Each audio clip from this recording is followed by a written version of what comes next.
Hey everyone, welcome back to the channel.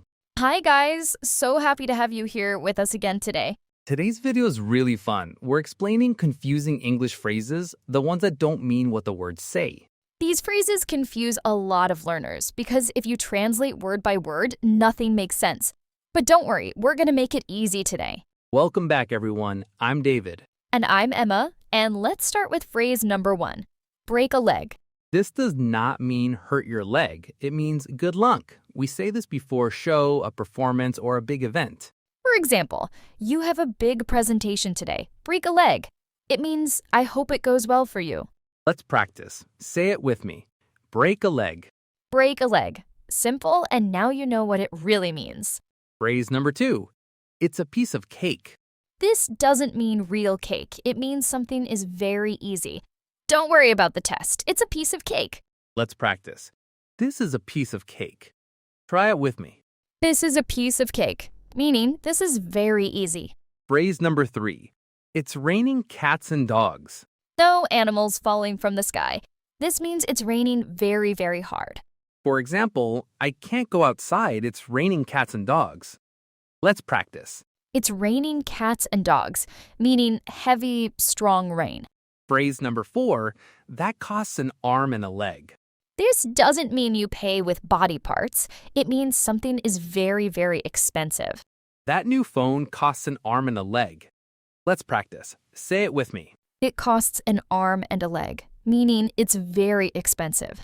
Phrase number 5. I'm going to hit the sack. This doesn't mean hitting a bag. It means going to sleep, going to bed. I'm really tired. I'm going to hit the sack. Let's practice. I'm going to hit the sack, meaning I'm going to bed now. Phrase number 6. I'm feeling under the weather. This doesn't mean standing under clouds. It means feeling a little sick. I can't come today. I'm feeling under the weather. Let's practice. I'm under the weather, meaning I feel sick. Phrase number 7. Don't spill the beans. No real beans here. It means don't tell the secret. It's a surprise party. Don't spill the beans. Let's practice. Don't spill the beans, meaning don't tell the secret. Phrase number 8. She let the cat out of the bag. No cat, no bag. It means she accidentally told a secret. He let the cat out of the bag about the surprise. Let's practice. Let the cat out of the bag, meaning told the secret by accident. Phrase number 9. This happens once in a blue moon. The moon isn't really blue. It means something happens very rarely. I eat fast food once in a blue moon. Let's practice. Once in a blue moon, meaning very rarely. Phrase number 10. The ball is in your court now. No sports here. It means it's your turn to decide or act. I gave my answer. Now the ball is in your court. Let's practice. The ball is in your court, meaning it's your turn now. Phrase number 11. I'm on the fence about this. No real fence. It means you can't decide, you're unsure. I'm on the fence about the new job offer. Let's practice. I'm on the fence, meaning I can't decide. Phrase number 12. Hang in there. No hanging here. It means stay strong, don't give up. I know it's hard, but hang in there. Let's practice. Hang in there, meaning stay strong, keep going. Phrase number 13. Let's kill 2 birds with 1 stone. No real birds. It means completing 2 things with one single action. I'll go to the store and visit my friend, killing 2 birds with 1 stone. Let's practice. Kill 2 birds with 1 stone, meaning do 2 things at once. Phrase number 14. Please pull yourself together. No physical pulling. It means calm down, control your emotions. I know you're upset, but please pull yourself together. Let's practice. Pull yourself together, meaning calm down and control yourself. Phrase number 15. Speak of the devil. No real devil. We say this when someone we're talking about suddenly appears. We were just talking about you. Speak of the devil. Let's practice. Speak of the devil, meaning that person just appeared while we talked about them. Phrase number 16. We're back to square one. No real square. It means starting over from the beginning. The plan failed, so we're back to square one. Let's practice. Back to square one, meaning starting again from the beginning. Phrase number 17. I need to bite the bullet. No real biting. It means doing something difficult that you've been avoiding. I hate the dentist, but I need to bite the bullet and go. Let's practice. Bite the bullet, meaning do the hard thing you've been avoiding. Phrase number 18. Let's call it a day. No phone calls here. It means stopping work for the day, finishing. We're tired. Let's call it a day. Let's practice. Call it a day, meaning stop working now, finish for today. Phrase number 19. Don't cut corners on this project. No scissors, no real corners. It means don't do a job badly to save time or money. This is important. Don't cut corners. Let's practice. Cut corners, meaning doing something badly or quickly to save effort. Phrase number 20. Things got out of hand. No hands falling off. It means a situation became uncontrolled or too much. The party got out of hand very quickly. Let's practice. Get out of hand, meaning becoming uncontrolled. Let's do a fast review round now. I'll say the phrase, you try to remember the meaning. Ready? Break a leg. Good luck. Piece of cake. Very easy. Under the weather. Feeling sick. Bill the beans. Tell the secret. Once in a blue moon. Very rarely. Hang in there. Stay strong. Back to square one. Starting over. Call it a day. Stop working now. Great job. You really remembered all of these well. Let's add 10 more phrases because you're doing so well today. Phrase 21. I'm in the loop about this. No real loop. It means you know the latest information. You're informed. Please keep me in the loop about the project. Let's practice. In the loop, meaning informed, knowing what's happening. Phrase 22. I missed the boat on that opportunity. No real boat. It means you missed a chance. Too late now. I wanted that job, but I missed the boat. Let's practice. Missed the boat, meaning missed a chance or opportunity. Phrase 23. We're finally on the same page. No real page. It means everyone understands and agrees now. After our talk, we're on the same page. Let's practice. On the same page, meaning everyone agrees and understands together. Phrase 24. Let's cut to the chase. No real chasing. It means let's skip the small details and get to the important point. I don't have much time. Let's cut to the chase. Let's practice. Cut to the chase, meaning get straight to the point. Phrase 25. That will happen when pigs fly. No flying pigs ever. It means something will never happen. He'll clean his room when pigs fly. Let's practice. When pigs fly, meaning this will never happen. Phrase 26. That was the last straw.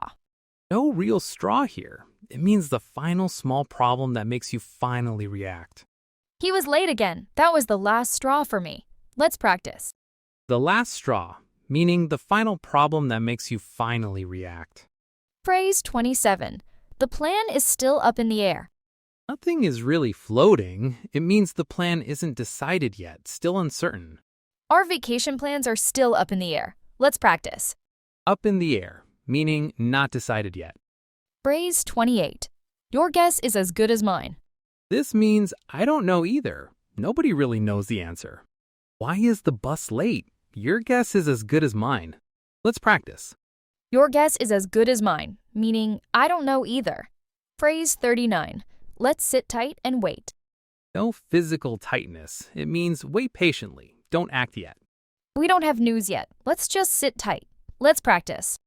Sit tight, meaning wait patiently. Phrase 30, our last one for today. I gave him a piece of my mind.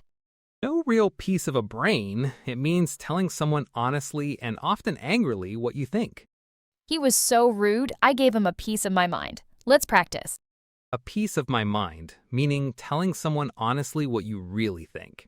30 confusing phrases. That's a lot of new, useful English today. Let's add 10 more since you're doing so well and there are so many great ones left to cover. Phrase 31. Let's take it with a grain of salt. No real salt. It means don't believe something completely. Be a little doubtful.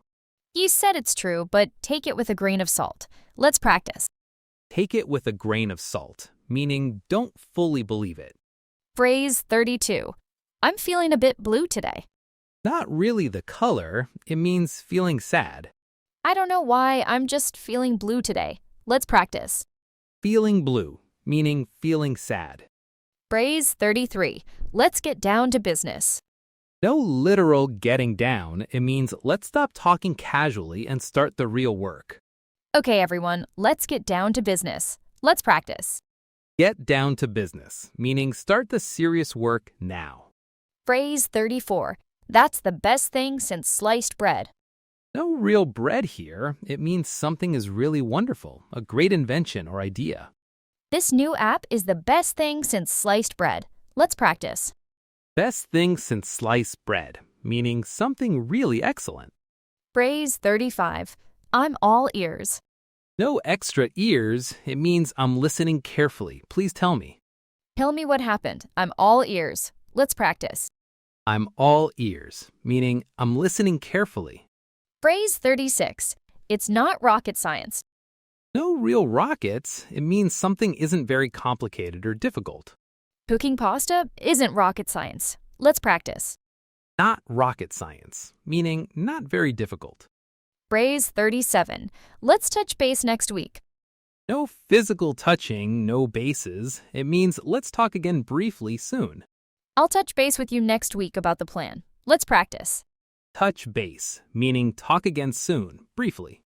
Phrase 38. I'm on thin ice with my boss. No real ice here. It means you're in a risky situation, close to trouble. I was late again. I'm on thin ice at work. Let's practice. On thin ice, meaning in a risky situation, close to trouble. Phrase 39. Let's not beat around the bush. No real bushes involved. It means say directly what you mean. Don't avoid the topic. Just tell me directly. Don't beat around the bush. Let's practice. Beat around the bush, meaning avoiding saying something directly. Phrase 40. Our true last one today. That's water under the bridge now. No real water or bridge. It means something from the past that doesn't matter anymore. We had a disagreement, but that's water under the bridge now. Let's practice. Water under the bridge, meaning something from the past that's no longer important. 40 idioms total. Honestly, that's an incredible amount of new English today. Let's do 10 final ones, our last group, because you all are handling this so well. Phrase 41. Break the ice at the party. No real ice, it means starting a conversation to make people feel comfortable. He told a joke to break the ice. Let's practice. Break the ice, meaning start a conversation to feel comfortable. Phrase 42. I'm just winging it today. No real wings, it means doing something without planning, going with the flow. I didn't prepare, I'm just winging it. Let's practice. Winging it, meaning doing something without preparation. Phrase 43. Let's play it by ear.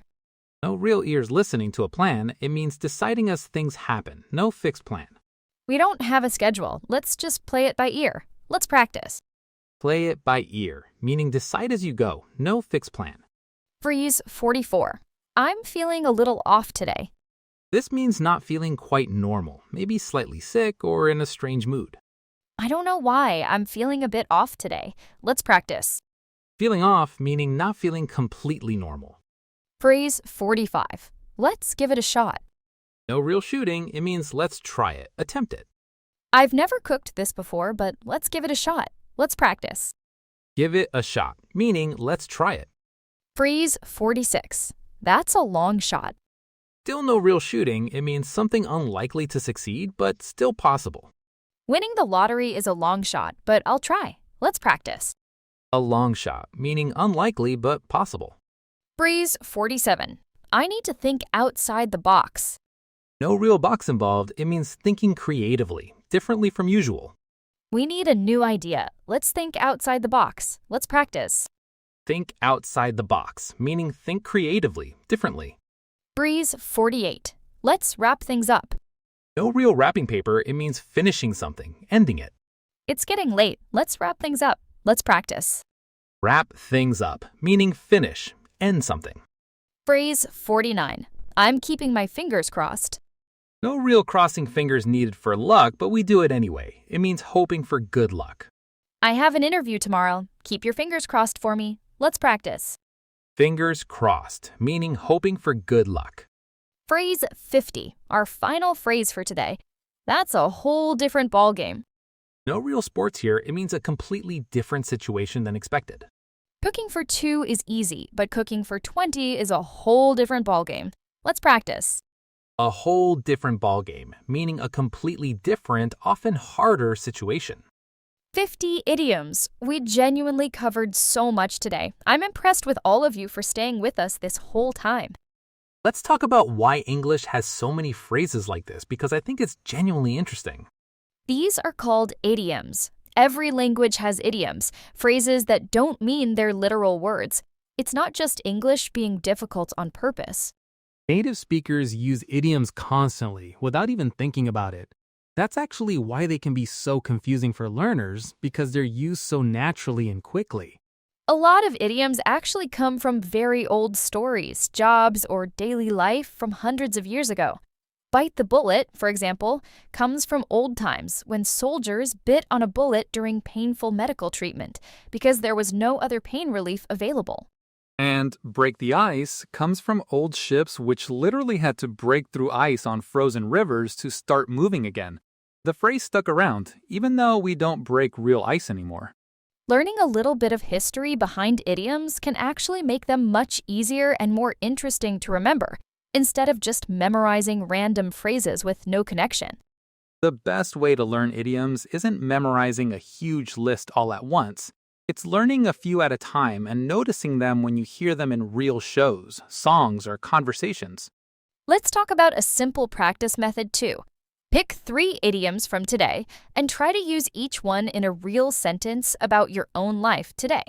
For example, I need to bite the bullet and clean my room. Or my vacation plans are still up in the air. Real personal sentences help you remember much better. Let's do one more full round using idioms in real, complete sentences. One more time for good practice. I have a big test tomorrow. Break a leg to me. Actually, wait, that's wrong. Someone else says that to me. That's a great point, actually. Someone else says break a leg to you. You don't say it to yourself. Good catch. Let's do it correctly. My friend has a big test tomorrow. I told her break a leg. This homework is a piece of cake for me. I'll finish it quickly. It's raining cats and dogs outside, so bring an umbrella. That new laptop costs an arm and a leg, so I'm saving money first. I'm tired. I'm going to hit the sack early tonight. I'm feeling under the weather today, so I'm staying home and resting. Wonderful examples. See how naturally these fit into real, everyday sentences? Let's talk about a common mistake, too. Using idioms too often or in the wrong situation, like a very formal meeting. That's such a good point. Idioms are usually casual, so they fit conversations with friends, family, and casual settings much better than formal business writing. So, a simple rule: use idioms with friends and in casual talking, but be a little more careful with them in very formal writing, like an important email. Let's do a quick recap of everything today, because repetition really helps beginners remember. We learned 50 idioms today. Phrases like break a leg, piece of cake, under the weather, spill the beans, and many more. Remember, idioms don't mean they're literal words. They have a special, different meaning, and native speakers use them constantly in daily conversation. The best way to remember: use a few in real sentences about your own life and notice them when you hear native speakers using them naturally. Let us know in the comments which idiom was your favorite today, or which one confused you the most before this video. We read every comment, and honestly, we might make a part 2 with even more confusing phrases if you all enjoy this one. And honestly, if this video helped you today, the single most helpful thing you can do for us is hit that subscribe button and turn on notifications, because every follow genuinely helps this channel keep growing.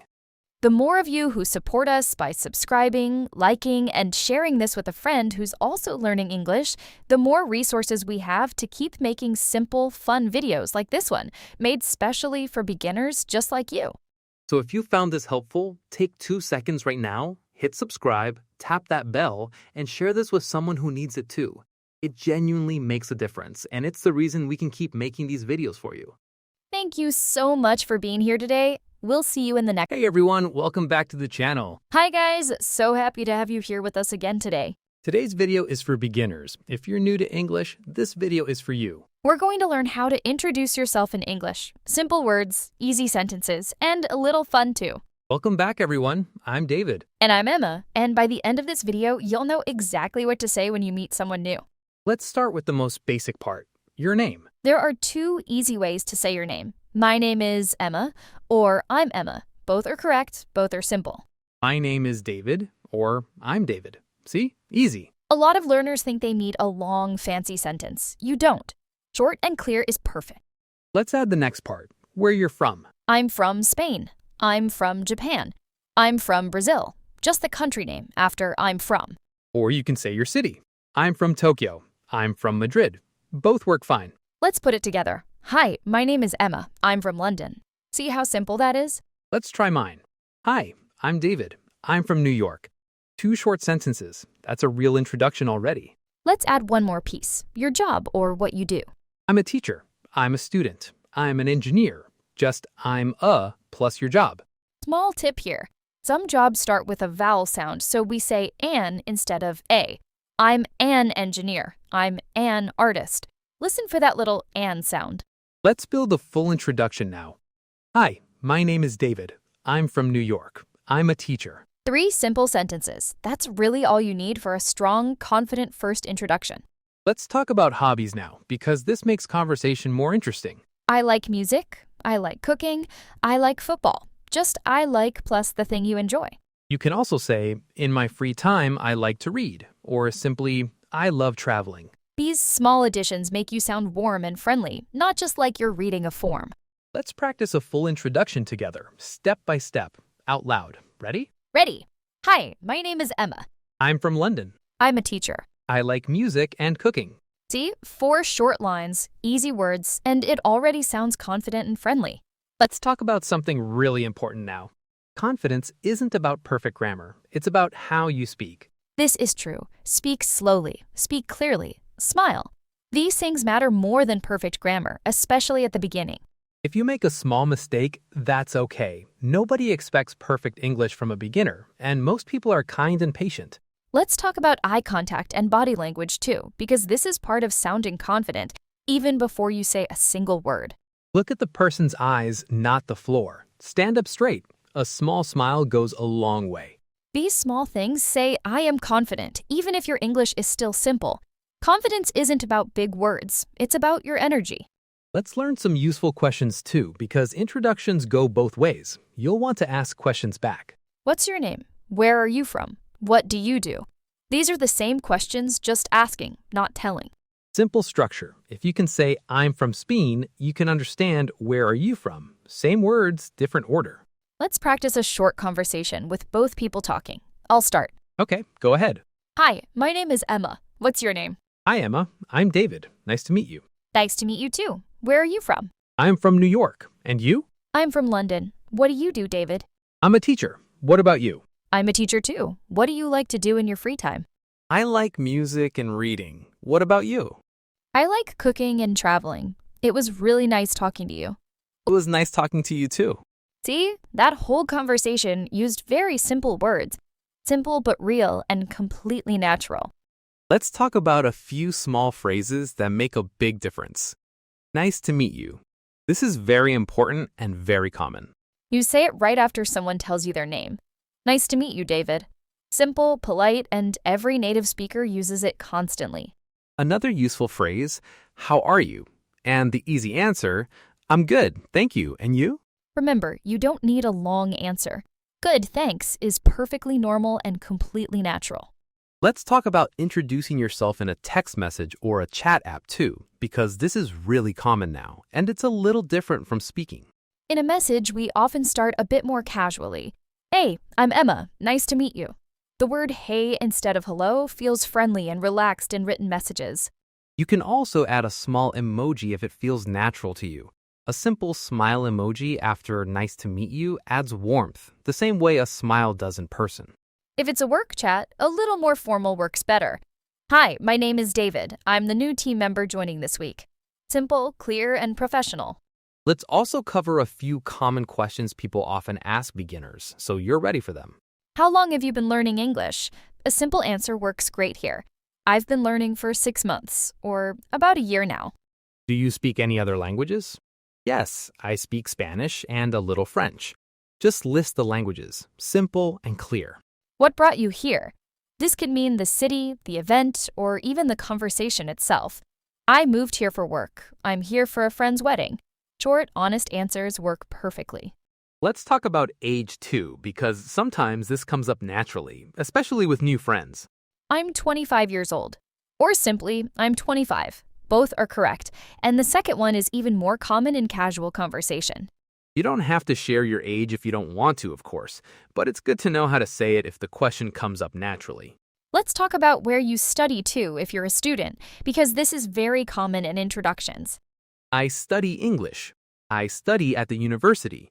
I'm studying to be a doctor. Just I study or I'm studying plus the subject or place. And if someone asks, what are you studying, you can simply answer with the subject, business, medicine, English. Short answers work perfectly here too. Let's talk about nervousness for a second, because a lot of beginners feel nervous before speaking, and that's completely normal. It's okay to feel nervous. Even native speakers feel nervous sometimes when they meet new people. That feeling doesn't mean you're doing something wrong. A simple trick that helps a lot, take one slow breath before you start speaking. It calms your body and it gives you a small moment to remember your simple sentences. And remember, the person you're talking to almost never notices your nervousness as much as you think they do. Most people are focused on the conversation, not judging your English. Let's talk about a common mistake beginners make, adding too many extra words trying to sound more advanced than necessary. This is such a good point. Simple, clear sentences sound more confident than long, confusing ones with mistakes inside them. I'm from Spain is much stronger than a long, confusing sentence that's trying too hard to sound impressive. Short and clear beats long and confusing every single time, especially for beginners building real confidence. Let's talk about a few more small words you can add to make your introduction even warmer and friendlier. It's a pleasure to meet you. This is a little more formal than nice to meet you, but still very easy to use, and it sounds warm and respectful. You can also say, I'm happy to be here, or I'm excited to meet you. Simple feeling words added to your introduction. These small feeling words show your personality, not just facts about you, and that makes people feel more connected to you. Let's talk about small talk too, because after an introduction, people often talk about easy, safe topics like the weather or the place you're in. Nice weather today, right? It's so hot today. This place is really nice. Simple comments, not deep questions, just friendly, easy conversation starters. You can also comment on the event or the place. This is a great event. I love this coffee shop. Small, positive comments help the conversation feel relaxed and easy. Let's practice this with a short example. Hi, Emma. I'm David. Nice weather today, right? Hi, Emma. I'm David. Yes, it's a really beautiful today. Is this your first time here? Yes, actually, this is my first time. I heard the food here is really good. It really is. I come here often. What do you usually order? I'm not sure yet. What do you recommend? Notice how natural that felt? No big grammar, no hard words, just simple, friendly small talk, and it flows really naturally into a longer conversation. Let's talk about talking about your family too, because this often comes up naturally in a conversation. I have 2 sisters. I have 1 brother. I live with my family. Simple sentences, easy words, real information. Or, I'm married. I have a daughter. I have a son. All very simple, very common in everyday conversation. Let's talk about pets too, because a lot of people love talking about their animals, and it's a really easy, fun topic. I have a dog. I have a cat. I have 2 dogs. Simple sentence, easy words, and usually a topic people enjoy talking more about. You can add a name too. I have a dog. His name is Max. I have a cat. Her name is Luna. Small detail, but it makes the conversation feel more personal and friendly.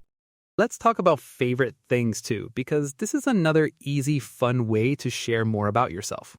My favorite food is pizza. My favorite color is blue. My favorite season is summer. Just my favorite plus the category plus your answer. These are wonderful topics for beginners specifically because the vocabulary is simple, but the conversation still feels personal and interesting. Let's practice a short example using pets and favorites together. Hi, Emma. I'm Emma. I have a dog. His name is Max. My favorite food is pasta. Hi, Emma. That's so nice. I have a cat. Her name is Luna. My favorite food is pizza. We should introduce Max and Luna sometime. That would be really fun. See how easy and natural that felt? Simple topics, simple words, but a real warm connection between two people. Let's talk about your language, too, because this is such a natural thing to mention when you're speaking a second language. I'm learning English. English is my second language. I speak Spanish and English. These are completely normal things to say, and honestly, people usually find it really interesting. Never feel embarrassed to say, I'm still learning English. Most people respect that a lot, and they'll usually speak a little slower and more clearly for you out of kindness. Let's do one more full practice round, a little different this time, so you can see how flexible these simple pieces really are. Hello, I'm Emma. I'm from Canada. I work as a nurse. I love painting and yoga in my free time. Hi, Emma. Nice to meet you. I'm David. I'm from Italy. I'm a chef. I really enjoy football and movies. See how we just changed a few small words, but the whole structure stayed exactly the same? That's the real secret here. Once you learn this simple pattern, name, country, job, hobby, you can introduce yourself anywhere to anyone with real confidence. Let's talk about one more useful skill now, ending the conversation politely, because a good introduction needs a good ending too. It was nice meeting you. I hope we talk again soon. See you later. These are simple, friendly ways to end the conversation. You don't need anything complicated here either. A warm, simple goodbye leaves just as good an impression as a warm, simple hello. Let's do one final practice example. Imagine you're meeting someone at a party, not at work or school. Hi, I'm Emma. It's a pleasure to meet you. What's your name? Hi, Emma. I'm David. Nice to meet you too. Do you live around here? Yes, I live near here. I'm from Canada originally, but I moved here 2 years ago. What about you? I'm from Italy. I moved here last year, actually. I'm still learning English, so please speak slowly with me. Of course, no problem at all. What do you do here? I'm a chef. I work at a small restaurant downtown. What about you? I'm a nurse. I work at the hospital near the park. That's wonderful, Emma. It was really nice meeting you. It was nice meeting you too, David. I hope we talk again soon. See how natural that felt? Simple words, real questions, a little personality, and a friendly ending. That's a real, complete introduction. And notice, David even said, I'm still learning English. Please speak slowly. That's a perfectly normal, confident thing to say, not something to feel shy about at all. Let's talk about a slightly different situation now. Introducing yourself in a job interview, because this is a little more formal than meeting someone at a party. In a job interview, we usually start with thank you to sound polite and prepared. Thank you for having me. My name is Emma. Then you can add a little more detail than usual. I have 3 years of experience as a nurse. I studied nursing at university. Small, simple facts about your background. You can also mention why you're interested. I'm really interested in this job because I love helping people. Simple reason, simple words. Still very clear and confident. Let's practice a short interview introduction together. Thank you for having me. My name is David. I'm a chef with 5 years of experience. I studied cooking in Italy and I moved here 2 years ago. I'm really excited about this opportunity. That's wonderful, David. Thank you for sharing that. Let's talk a little about your experience. See how the structure is still simple? Thank you, name, experience, background, reason. Just a little more formal than a casual party introduction, but still built from the same easy pieces. Let's talk about one more situation too. Introducing yourself online on a video call, because this is very common now for work, for classes, for online meetings. On a video call, we usually start a little differently. Hi everyone, can you hear me okay? This is very common and completely normal to ask first. Then a simple introduction. My name is Emma and I'm joining from London. I'm calling from London also works well here. If it's a work meeting, you might add your role. I'm the new marketing assistant. I work in the design team. Simple, clear, easy to understand for everyone listening. Let's practice one short video call introduction together. Hi everyone, can you hear me okay? Great. My name is David and I'm joining from Italy. I'm the new chef on the team. It's really nice to meet everyone today. Perfect. Welcome to the team, David. We're happy to have you. Notice again, still very simple words, just adjusted slightly for a video call setting. Joining from, can you hear me? Small phrases that fit this specific situation. Let's do a quick recap of everything today, because repetition really helps beginners remember. Your name? I'm David, or my name is David. Where you're from? I'm from plus your country or city. Your job. I'm a plus your job. Your hobbies. I like plus the thing you enjoy. And remember, smile, speak slowly, and look at the person. Confidence comes from these small things, not perfect grammar. Practice this out loud today, even alone in your room. Say your own real introduction using exactly this pattern. Hi, my name is, I'm from, I'm a, I like. Fill in your own real answers and say it out loud, right now if you can. The more you say it out loud, the easier and more natural it becomes. And the less scary it feels the next time you meet someone new. Let us know in the comments. Write your own introduction there using exactly this pattern. We would love to read it. We read every comment, and it genuinely helps us to see you practicing and using what you learned today. And honestly, if this video helped you feel a little more confident, the single most helpful thing you can do for us is hit that subscribe button and turn on notifications, because every follow genuinely helps this channel keep growing. The more of you who support us by subscribing, liking, and sharing this with a friend who's also learning English, the more resources we have to keep making simple, clear videos like this one, made specially for beginners just like you. So if you found this helpful, take 2 seconds right now, hit subscribe, tap that bell, and share this with someone who needs it too. It genuinely makes a difference, and it's the reason we can keep making these videos for you. Thank you so much for being here today. We'll see you in the next. Hey everyone, welcome back to the channel. Hi guys, so happy to have you here with us again today. Today's video is fun and a little tricky too. 10 English words that a lot of people say wrong, even after years of studying. Don't worry, we're going to make this easy. Simple words, simple explanations, and lots of practice. Welcome back everyone. I'm David. And I'm Emma, and by the end of this video, you'll say these 10 words correctly with real confidence. Let's start with word number 1. Comfortable. A lot of learners say every letter, comfortable, but native speakers say it shorter, comfortable. 3 parts, not 4. Say it with me, slowly. Comf. Her. Bowl. Now together. Comfortable. Try it in a sentence. This chair is comfortable. Say that with me. This chair is comfortable. Great job. Here's a small memory tip for this word. Think of the word comfort, which you probably already know, and just add a small turble sound at the end. That makes it much easier to remember. Word number 2. Vegetable. This one's similar. Learners often say veg-eatable, all 4 parts. But native speakers say vegetable, shorter, smoother. Let's break it down. Veg. Ha. Bowl. Together now. Vegetable. In a sentence, I eat vegetables every day. Try that with me. I eat vegetables every day. Nice and easy. A helpful memory tip here too, think of the word vegetarian, which sounds a little similar at the start, veg, and that can help you remember the correct sound. Word number 3. Wednesday.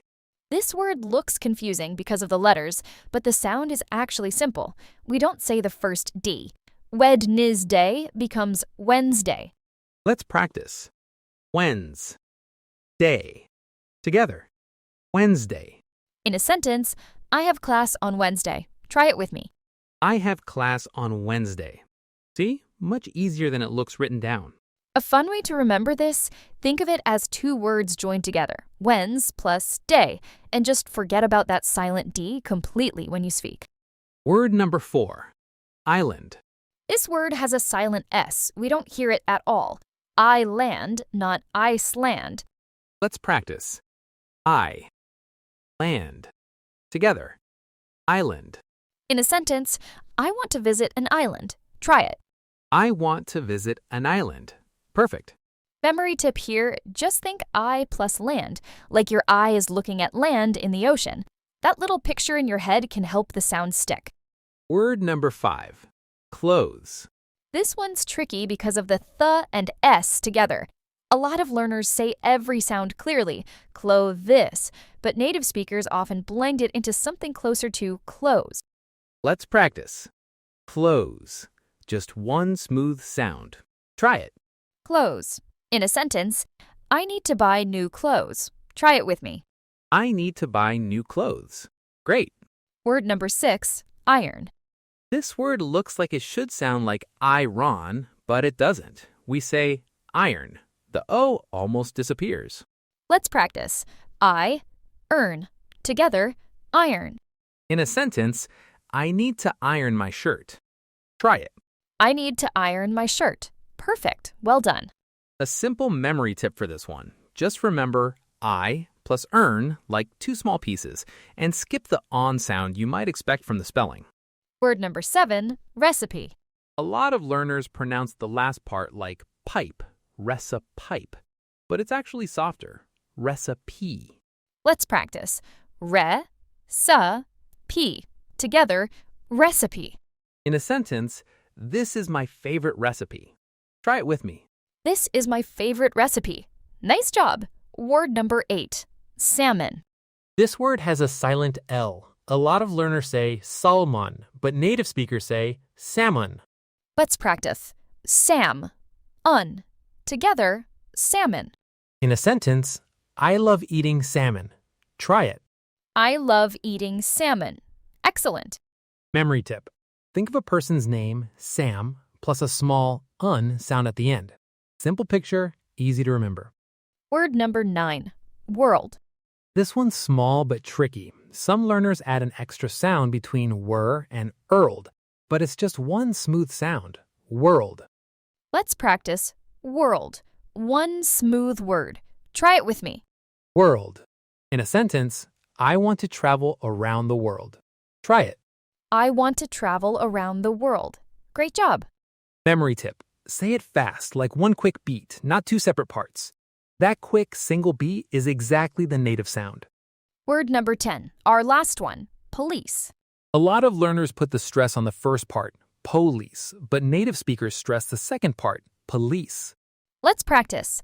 Po, lease. Together with stress on the second part, police. In a sentence, I called the police. Try it with me. I called the police. Wonderful. Memory tip. Think of the word release, which rhymes with the second part of police. That rhyme can really help the stress feel natural. Let's do a fun, fast round now. I'll say a word and you say it with me, out loud, quickly. Ready? Comfortable. Vegetable. Wednesday. Island. Clothes. Iron. Recipe. Famine. World.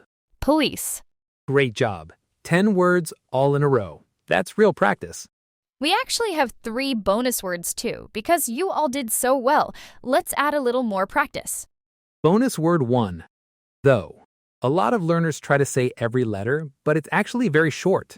Though, almost like the word go, but with a TH sound.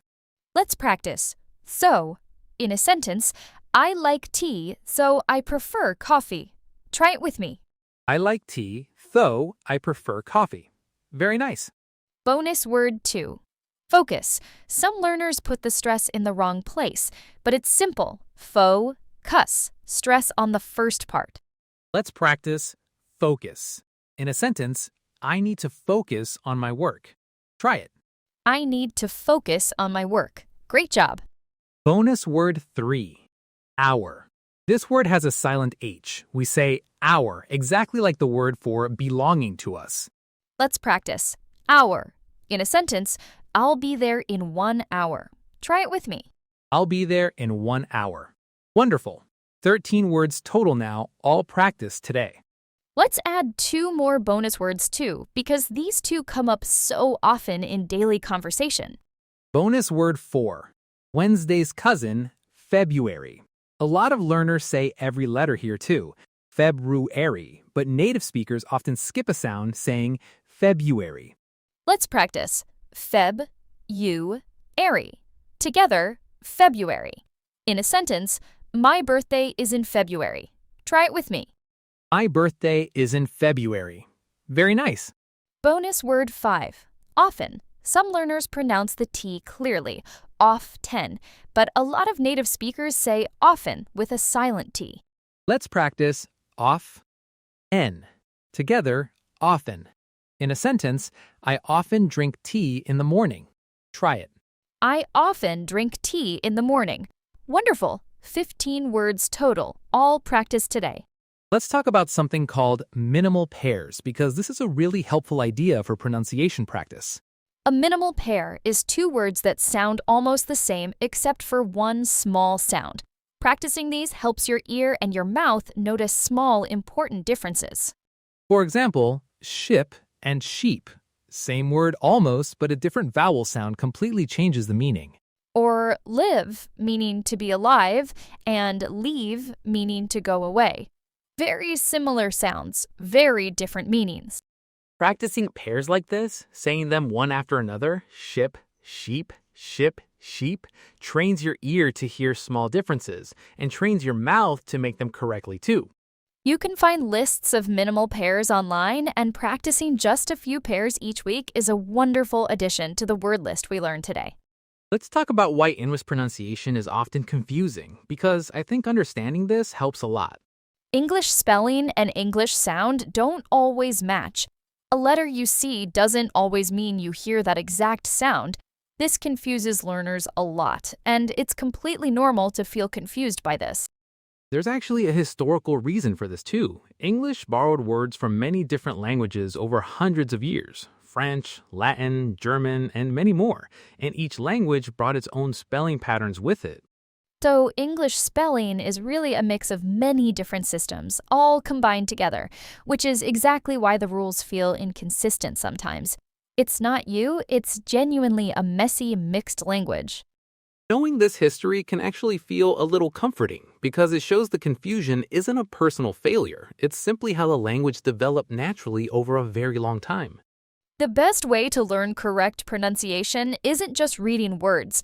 It's listening to native speakers and repeating out loud many times, exactly like we just practiced together. Your mouth needs practice too, not just your brain. Saying words out loud again and again, slowly at first, helps your mouth learn the correct movement. Let's talk about a helpful technique too. Recording your own voice and comparing it to a native speaker saying the same word.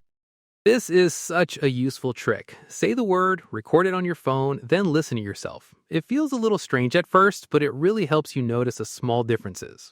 Then find a video or app where a native speaker says the exact same word and listen carefully, comparing the two sounds side by side. You don't need to be perfect right away. Just notice small differences, try again, and slowly, over time, your pronunciation gets closer and closer to the native sound. Another helpful tip, practice in front of a mirror. Watching your own mouth move while you say a word helps you understand exactly how your mouth should move for that specific sound. This feels funny at first. A lot of people feel shy doing this, but it's genuinely one of the fastest ways to improve pronunciation, especially for tricky sounds like the ones we practiced today. Let's talk about a simple daily practice method. Something easy you can start today. Pick 3 new words each day. Find them in a video, a song, or a conversation. Say each word out loud, slowly, 5 times, then use it in one simple sentence.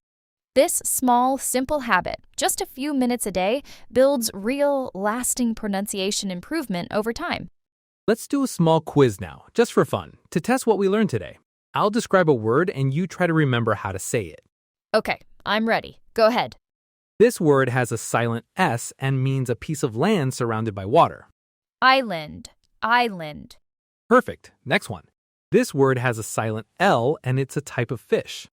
Salmon, salmon. Excellent. One more. This word means not hard to use, and we say it in only 3 parts, not 4. Comfortable, comfortable. Great job! You really remembered today's lesson well. That's exactly how real learning works. Small quizzes like this help the words stick in your memory. Let's also talk about something important. Don't feel bad about mistakes. Every single native speaker made pronunciation mistakes when they were young too, learning their own language. Mistakes are a normal, healthy part of learning. The people who improve fastest are the people who keep speaking out loud, even with mistakes, not the people who stay silent out of fear.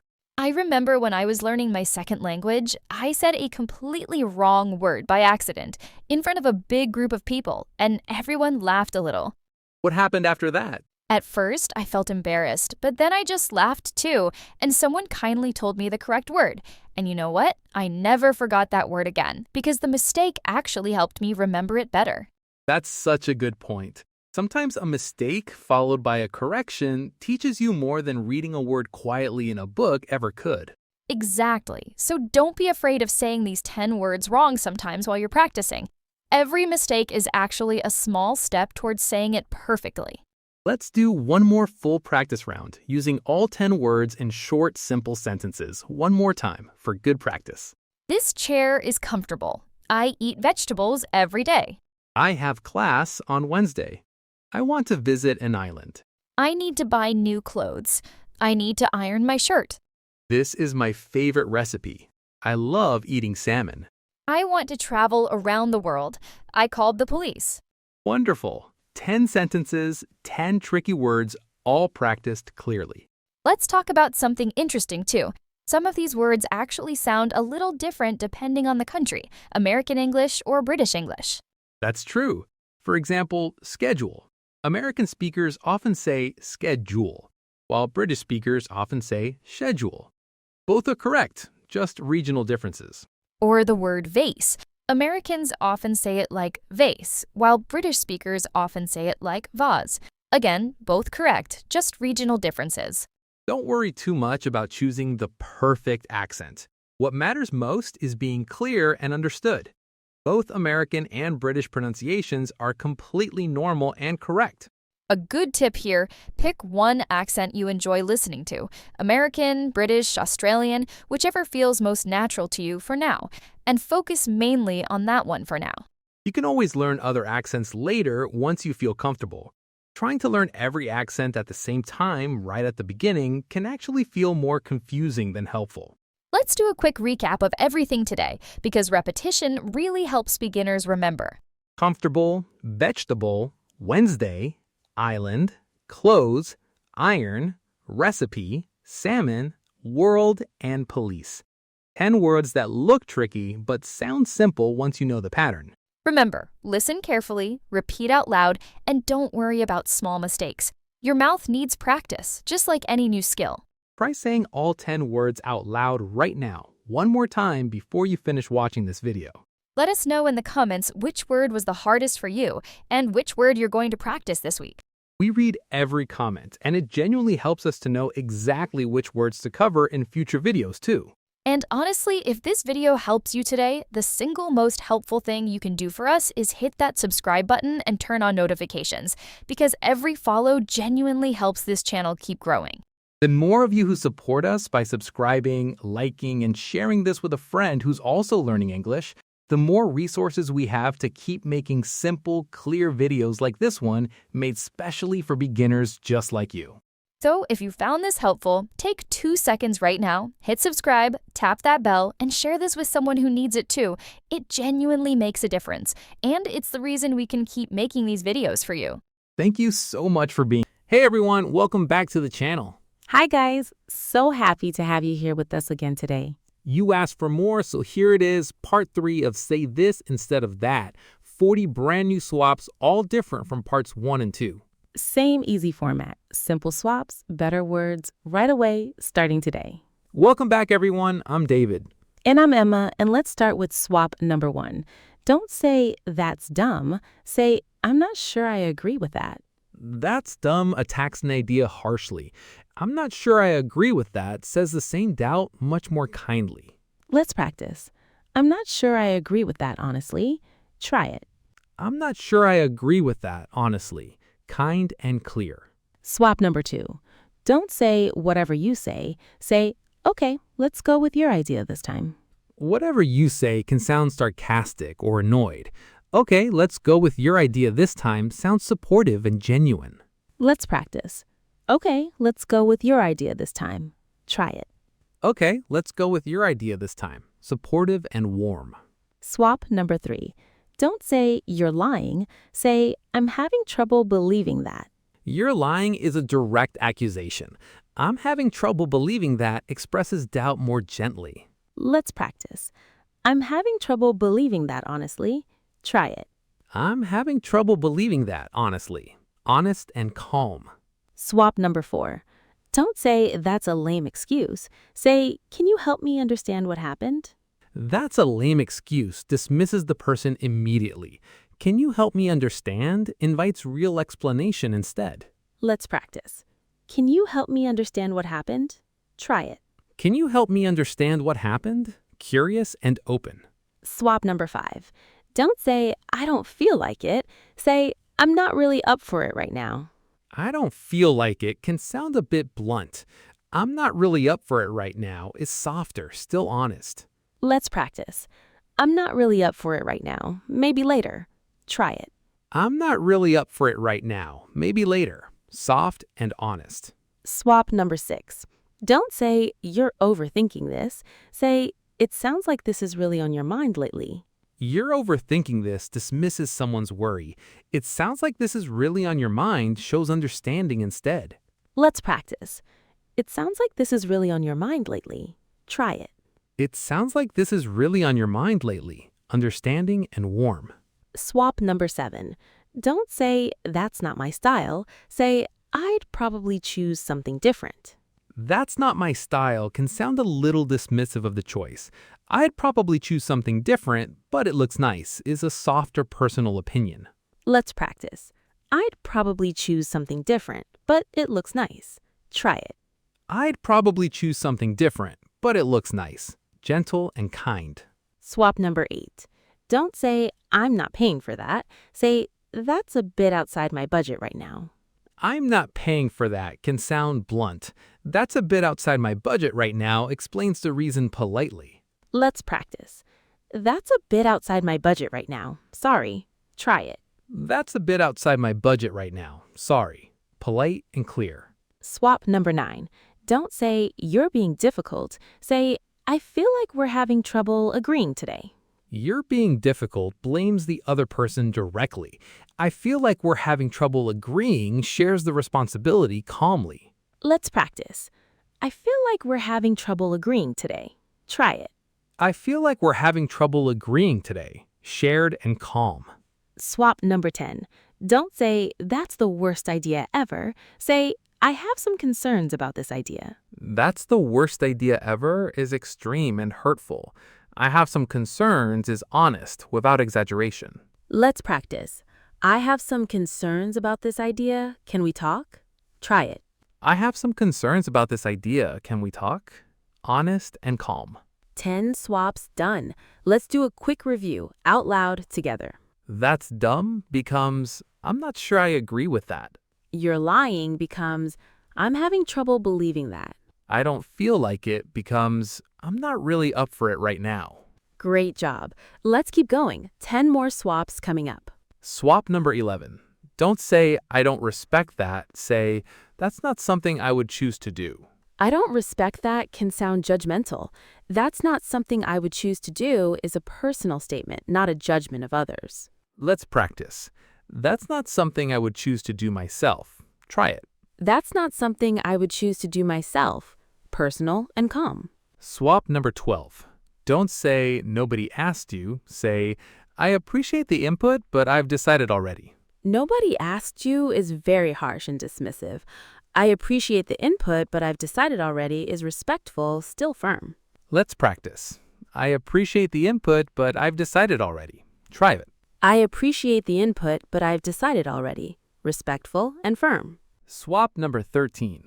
Don't say you're exaggerating. Say, that sounds like a really intense experience. You're exaggerating dismisses someone's story. That sounds like a really intense experience. Wow. Shows belief and empathy instead. Let's practice. That sounds like a really intense experience. Wow. Try it. That sounds like a really intense experience. Wow. Empathetic and warm. Swap number 14. Don't say that's a terrible plan. Say, I think we might want to reconsider this plan a little. That's a terrible plan is harsh and can shut down conversation. I think we might want to reconsider instead invites discussion. Let's practice. I think we might want to reconsider this plan a little. Try it. I think we might want to reconsider this plan a little. Thoughtful and open. Swap number 15. Don't say, I don't owe you an explanation. Say, I'd rather not get into the details right now. I'd rather not get into the details right now is softer, still sets a boundary. Let's practice. I'd rather not get into the details right now, sorry. I'd rather not get into the details right now. Kind and firm. Swap number 16.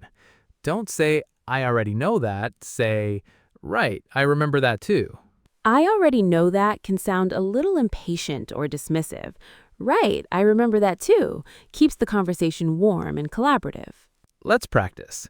Right, I remember that too. Go on. Right, I remember that too. Go on. Warm and encouraging. Swap number 17.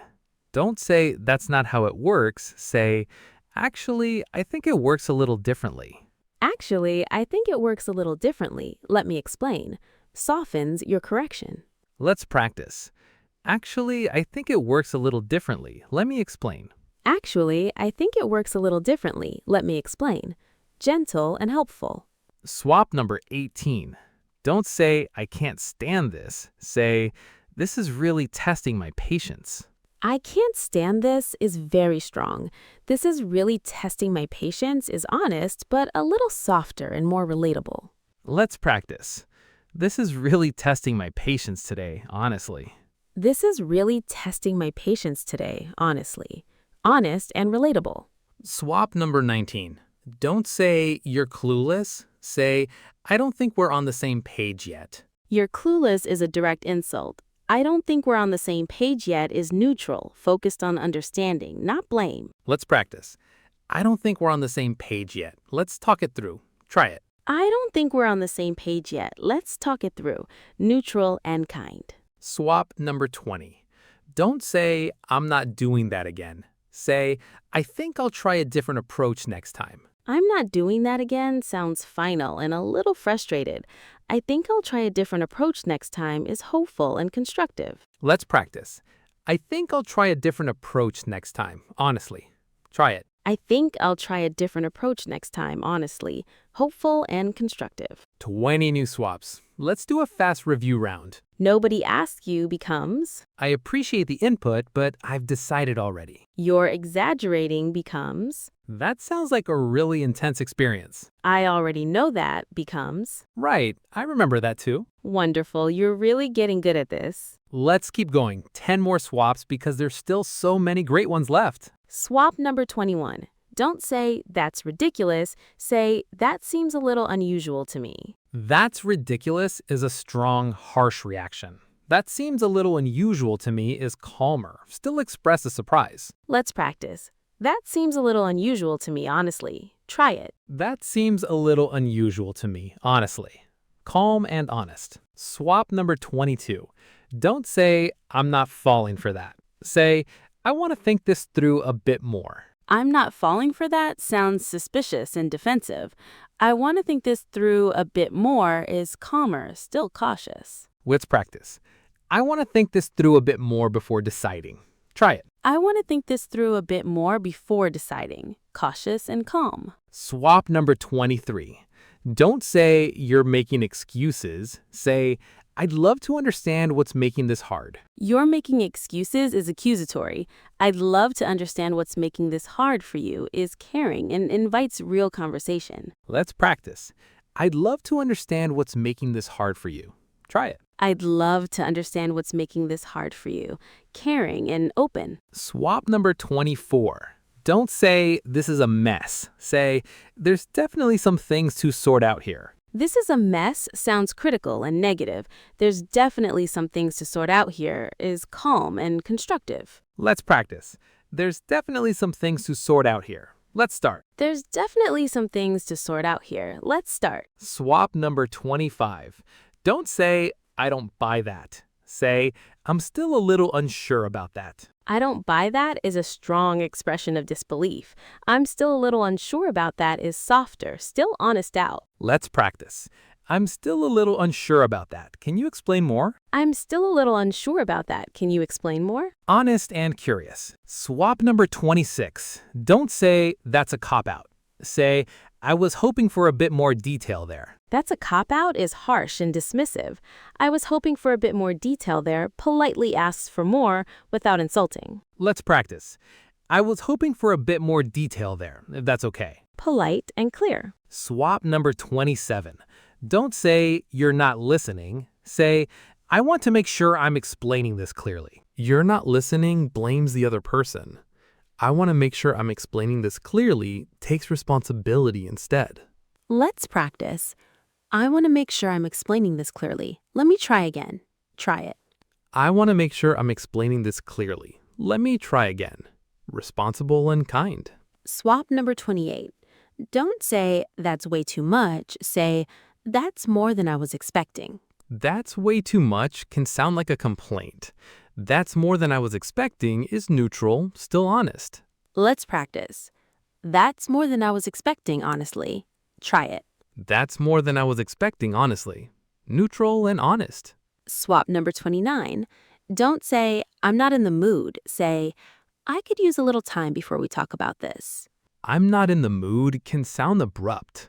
I could use a little time before we talk about this is gentler, still clear. Let's practice. I could use a little time before we talk about this, okay? Try it. I could use a little time before we talk about this, okay? Gentle and clear. Swap number 30, our final swap for this round.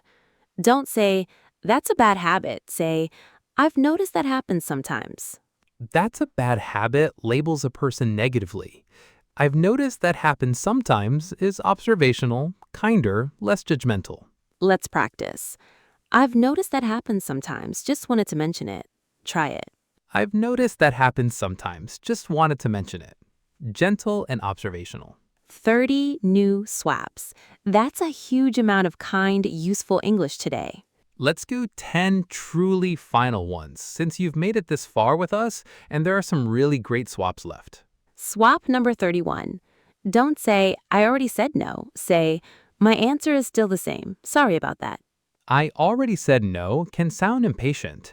My answer's still the same, sorry, repeats the boundary kindly. Let's practice. My answer is still the same. Sorry about that. Try it. My answer's still the same. Sorry about that. Kind and firm. Swap number 32. Don't say, that's not my responsibility. Say, I think that might belong to someone else's role. That's not my responsibility can sound cold.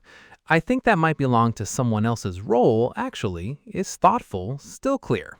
Let's practice. I think that might belong to someone else's role, actually. Try it. I think that might belong to someone else's role, actually. Thoughtful and clear. Swap number 33.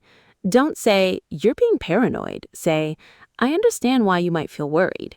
You're being paranoid dismisses real feelings.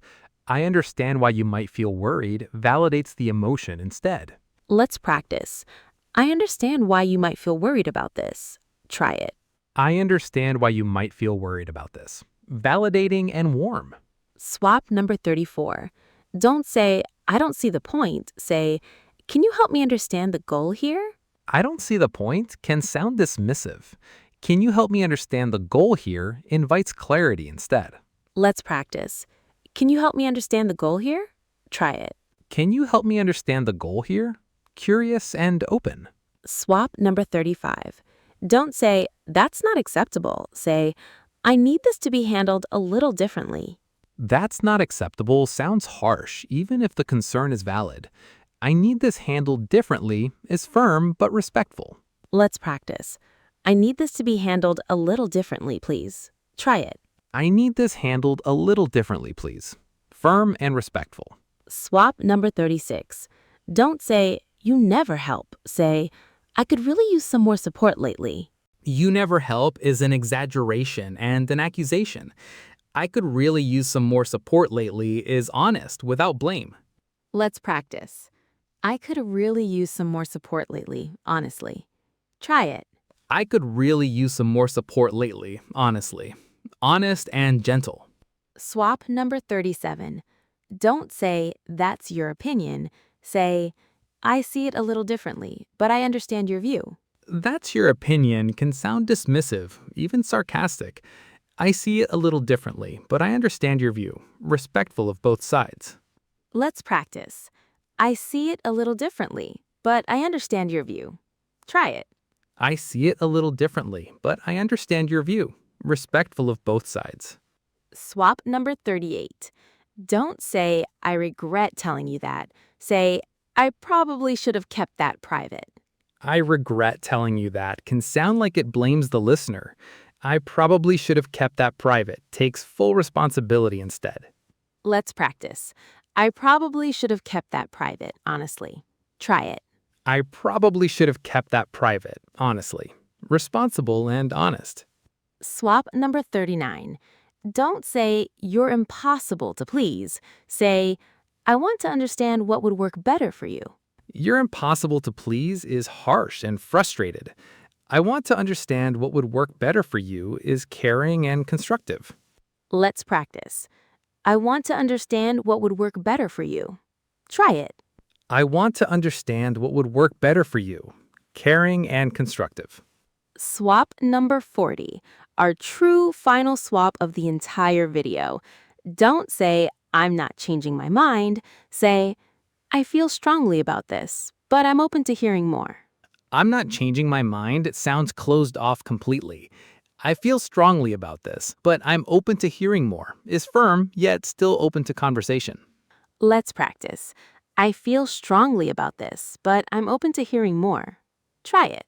I feel strongly about this, but I'm open to hearing more. Firm and open. 40 swaps today. 3 parts, 130 total swaps across this whole series now. Let's do a quick recap of everything today, because repetition really helps beginners remember.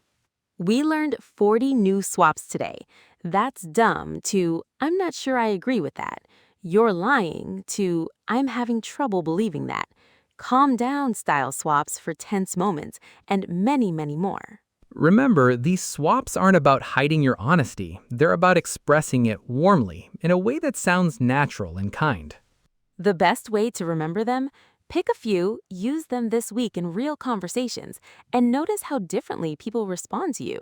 Let us know in the comments which swap surprised you the most today, or which one you're going to start using right away. We read every comment, and honestly, thank you for sticking with this whole 3-part series. It's been so much fun making it for you. And honestly, if this video helped you today, the single most helpful thing you can do for us is hit that subscribe button and turn on notifications, because every follow genuinely helps this channel keep growing. The more of you who support us by subscribing, liking, and sharing this with a friend who's also learning English, the more resources we have to keep making simple, useful videos like this one, made specially for beginners just like you. So if you found this helpful, take 2 seconds right now. Hit subscribe, tap that bell, and share this with someone who needs it too. It genuinely makes a difference, and it's the reason we can keep making these videos for you. Thank you so much for being here today. We'll see you in the next one. Hey everyone, welcome back to the channel. Hi guys, so happy to have you here with us again today. Today's video is personal, and honestly a little emotional too. I want to tell you about a time when I couldn't speak my second language at all. Not one word in front of people. I was completely silent. Welcome back everyone, I'm David. And I'm Emma, and today I'm sharing my real story and how I finally started speaking. Let's start at the beginning. Tell us what happened. I studied my second language for 2 years. I knew many words, I knew grammar rules very well, but when a real person talked to me, my mouth just stopped. What did that feel like? My heart beat very fast. My face got hot. I understood the words in my head, but nothing came out of my mouth. Nothing at all. That sounds really hard. It was hard. People asked me easy questions like, "What's your name?" And I just stood there, silent, like I forgot how to talk completely.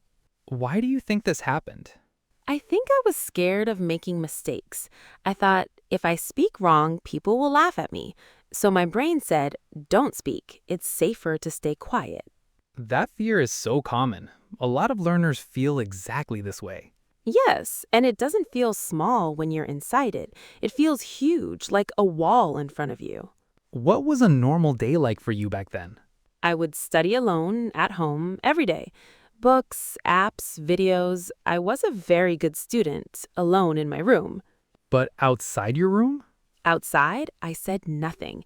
If someone spoke to me, I nodded my head or I smiled, but I never answered with real words. Can you remember a specific hard moment from that time? Yes, one moment I remember very clearly. A teacher asked me a question in front of the whole class. Everyone looked at me. I opened my mouth, but nothing came out. What happened next? This silence felt very long, maybe only 5 seconds, but it felt like 5 minutes to me. Finally, the teacher moved to another student. I felt so much shame that day. How did that experience affect you? It made things worse, actually. After that day, I was even more afraid to speak because now I had a real painful memory attached to the fear. That makes complete sense. Fear often grows from real experiences like that. Yes, exactly. My fear wasn't just an idea in my head anymore.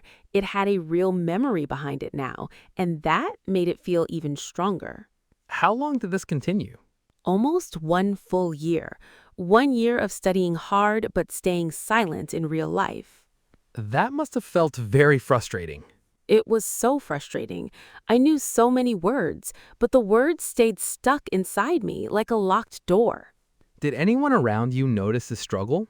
My family noticed a little. They would ask, "Why don't you practice speaking more?" But they didn't fully understand the fear inside me. It wasn't about knowledge, it was about fear. That's such an important distinction, knowledge versus fear. Exactly.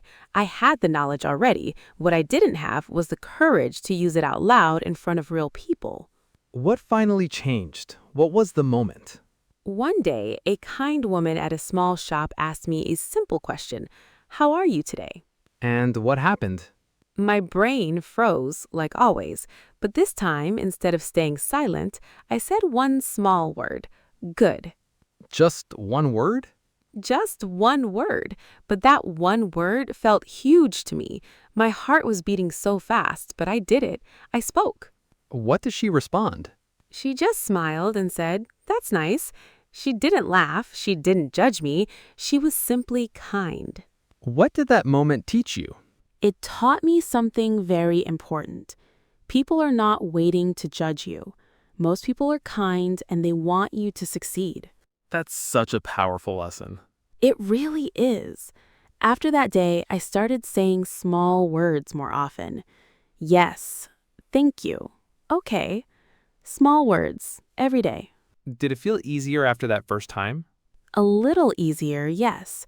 Not perfect, but a little easier. Fear doesn't disappear completely, but it becomes smaller with practice. What did you do next to keep practicing? I made a small rule for myself. Every single day, I must speak to one new person, even just one small sentence. That's a wonderful, simple rule. It was simple but powerful. Some days I only said hello. Some days I said a full sentence, but every day I spoke a little. What happened after a few weeks of this rule? Slowly, very slowly, speaking became less scary. My mouth remembered how to move. My brain remembered how to connect words quickly. Did you still make mistakes? So many mistakes. I said wrong words, I used wrong grammar, but something important happened. Nobody cared as much as I thought they would. Can you share one specific mistake you remember? Yes. One time I wanted to say I was excited, but I accidentally used a word that meant something completely different, something a little embarrassing. What happened when you made that mistake? The person I was talking to laughed, but not in a mean way. She laughed kindly and gently told me the correct word. Then we both laughed together and kept talking. How did that moment feel looking back? It felt so different from what I imagined. In my head, mistakes meant disaster. In real life, that mistake became a small, funny, warm memory instead. That's such a beautiful contrast between fear and reality. Exactly. My imagination created a much scarier version of reality than what actually happened. This happened again and again, every single time I finally spoke. Did your family notice a change during this time? Yes, actually. About 2 months into my daily rule, my sister said, "You're talking so much more now. What happened?" What did you tell her? I told her about my small daily rule, and she started smiling. She said she was really proud of me, and that meant so much to hear. That family support must have felt really meaningful. It really did. Having someone notice my effort, not just my final result, made me want to keep going even more. That's such an important realization. It really is. I was scared of judgment that mostly existed only inside my own head, not in the real world around me. Let's talk about the emotional side too, because I think this matters a lot. Yes, this journey wasn't just about words. It was about fear and slowly learning to feel less afraid. What helped you feel less afraid specifically? Small wins helped a lot. Every small conversation, even just 2 words, felt like a small win, and small wins added up over time. Did you do anything to track these small wins? Yes, actually. I started a small notebook. Every day, I wrote 1 sentence about what I said, even if it was just 1 word. What did that notebook look like after a few months? After a few months, I looked back at the early pages and I was amazed. My first pages said things like, "said hello." My later pages had full paragraphs about real conversations. That must have been such a powerful thing to see. It really was. On hard days, I would open that notebook and look back, and it reminded me I really was improving, even when it didn't feel that way in the moment. That's such a simple, powerful tool. It is. I think a lot of learners don't realize how much they've grown because they only look forward at how far they still need to go, never backward at how far they've already come. Did you ever want to give up completely? Yes, many times. Some days after a hard conversation, I thought, I can't do this. I'll never speak well. Those thoughts were very heavy. What did you do on those hard days? I reminded myself, one hard day doesn't erase all my progress. I just needed to try again tomorrow, not quit forever. That's such a healthy way to think about setbacks. It took time to think this way. In the beginning, one bad conversation felt like total failure. Later, I learned it was just one small moment, nothing more. Let's talk about a turning point, a moment when you felt real, true progress. About 6 months after that first small word at the shop, I had a full conversation, 5 whole minutes with a stranger about the weather and my day. How did that feel? I felt so proud, not because my grammar was perfect, it wasn't, but because I did it. I really talked for 5 whole minutes without freezing. Do you remember what the conversation was about specifically? Yes, actually, I remember it clearly.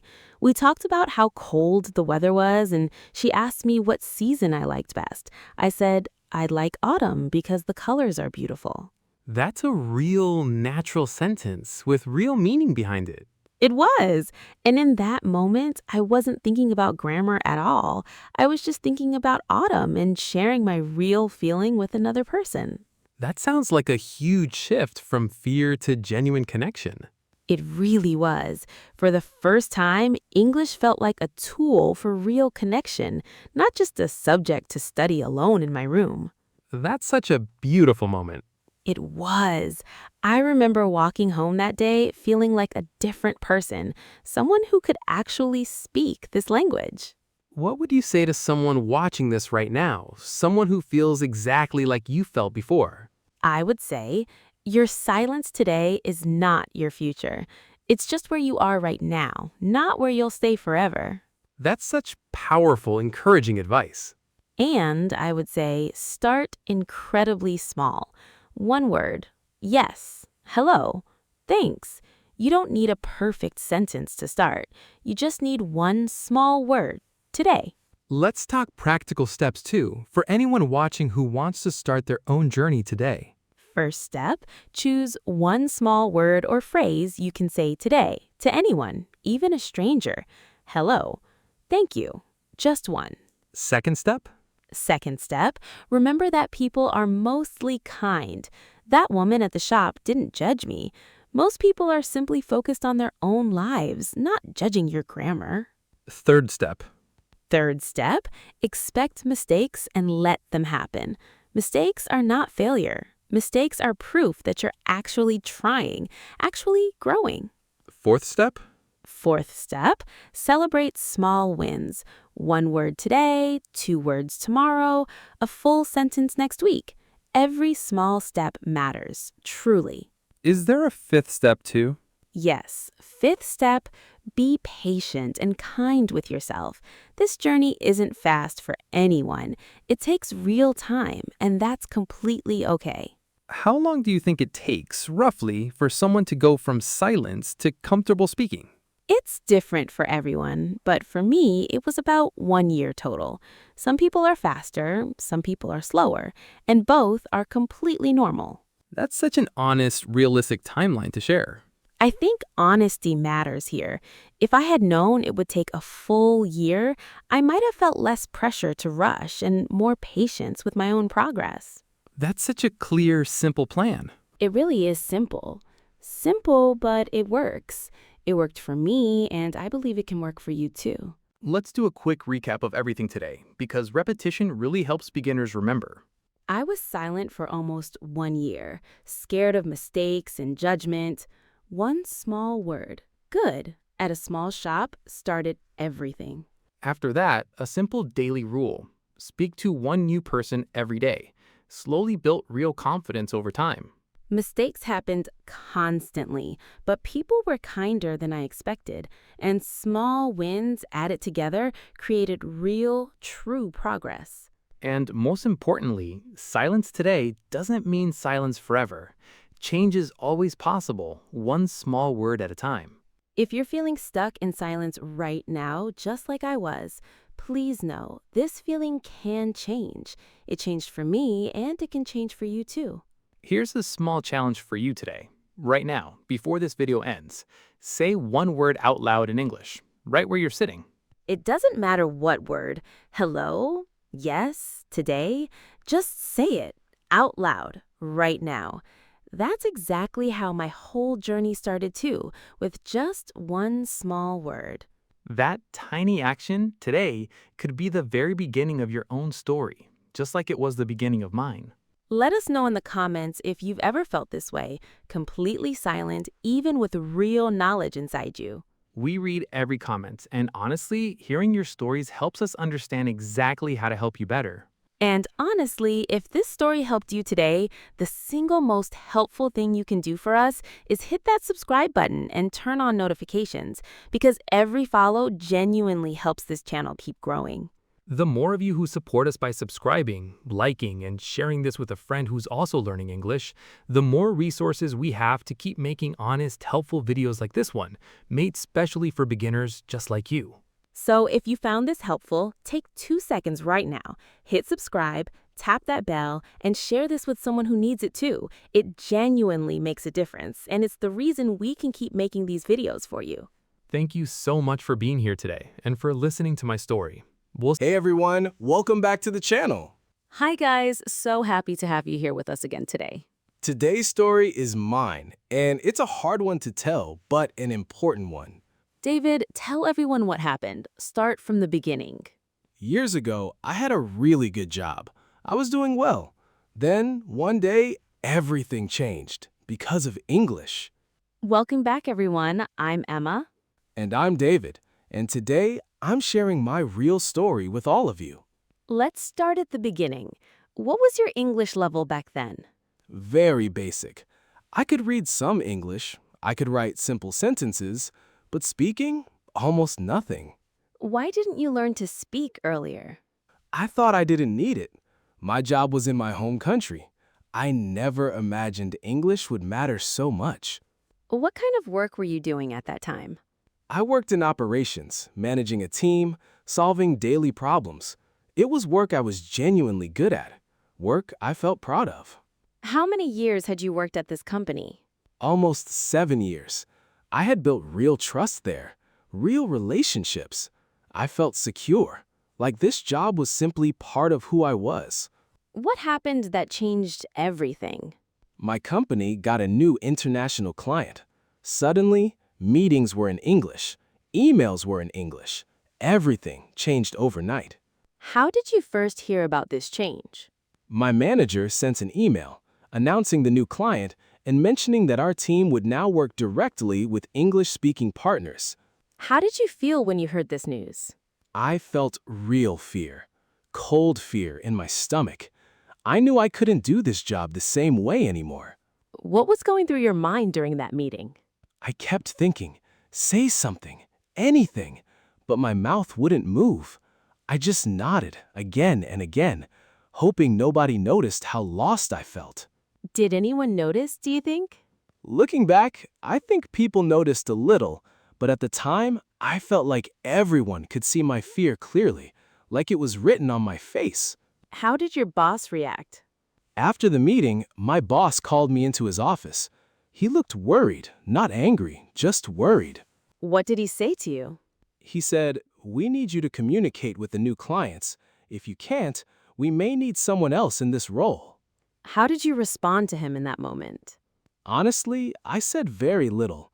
I just said, "I understand," even though inside, I felt completely broken. That must have felt devastating. It was devastating. This job was everything to me. My family depended on my salary, and suddenly, my career felt like it was ending because of English. What did you do after hearing this? I went home that night and I couldn't sleep.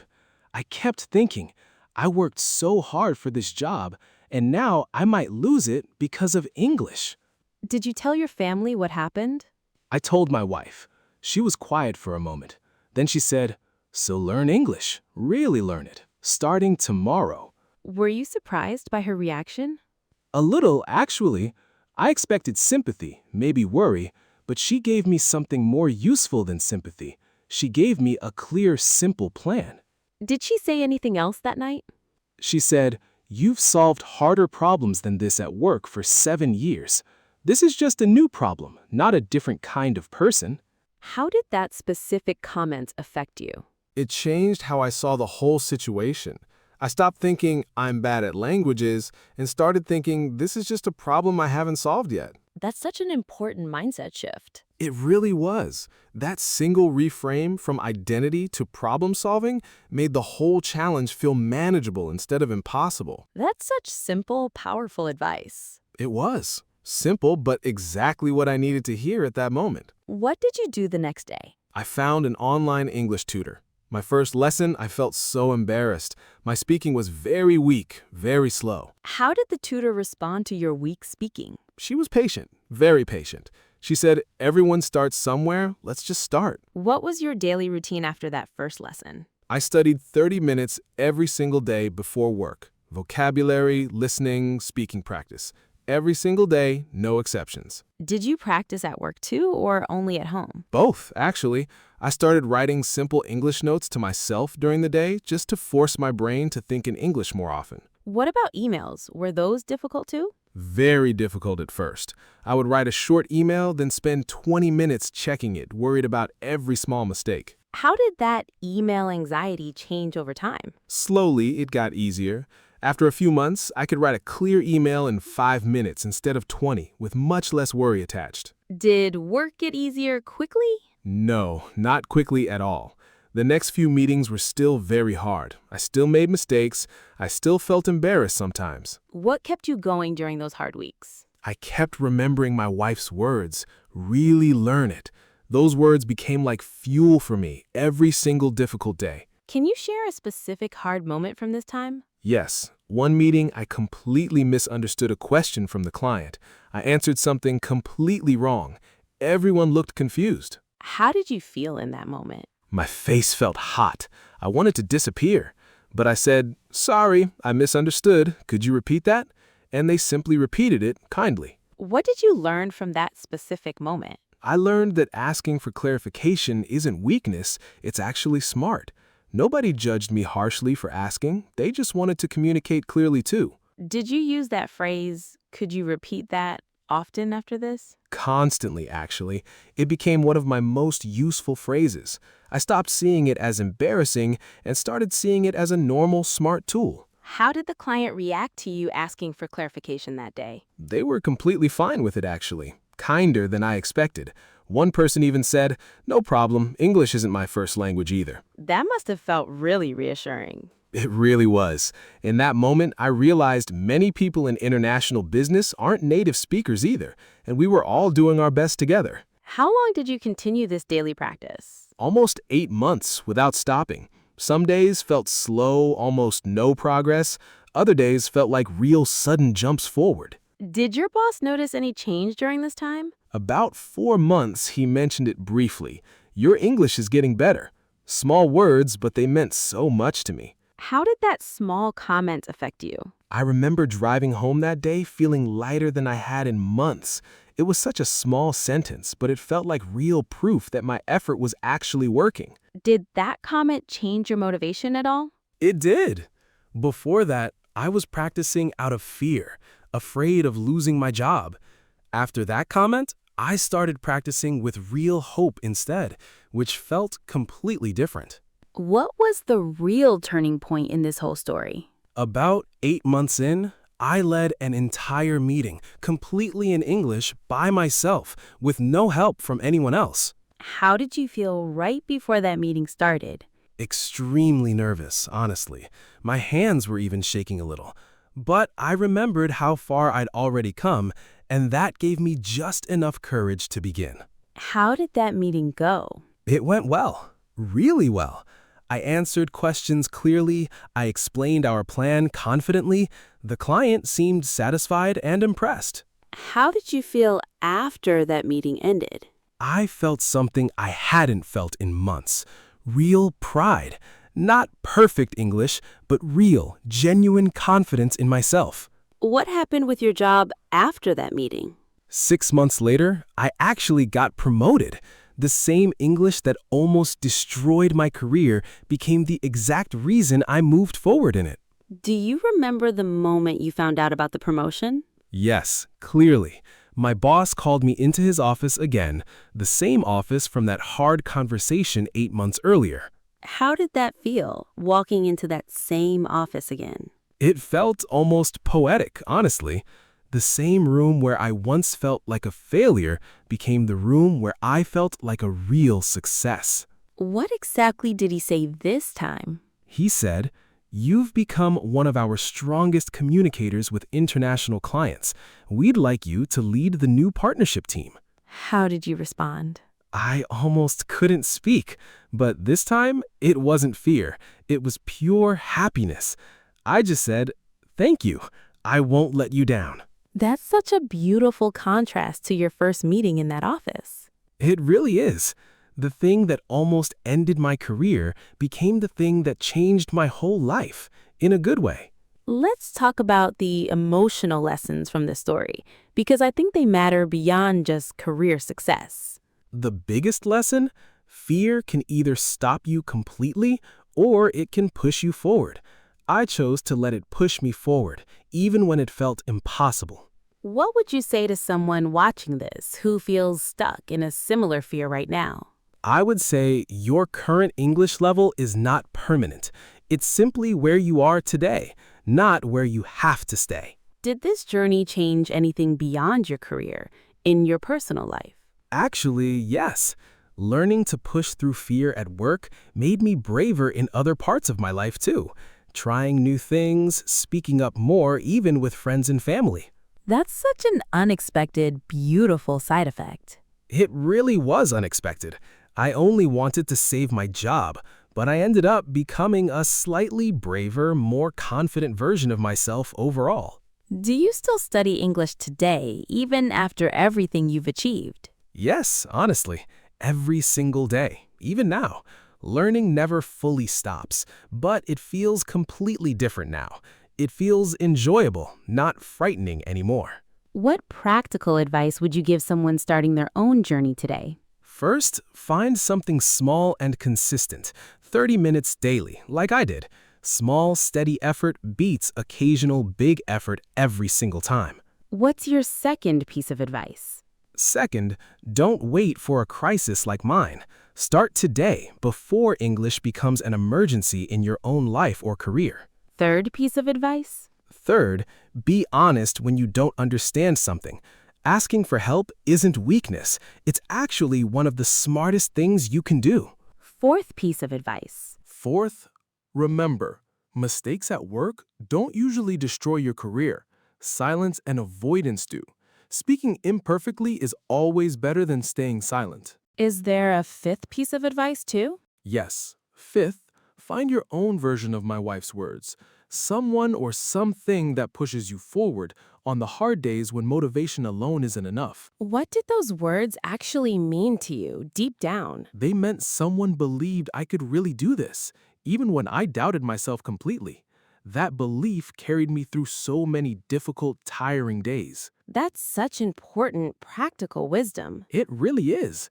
I wish someone had told me this years earlier before I had to learn it the hard, painful way. Let's do a quick recap of everything today because repetition really helps beginners remember. My weak English almost cost my job. My wife's simple advice, really learn it, started everything. 30 minutes daily for 8 months slowly built real confidence and real skill. And in the end, the same English that almost destroyed my career became the reason I got promoted. If you're feeling that same fear right now about your job, your English, your future, please know this story shows real, true change is possible. Here's a small challenge for you today.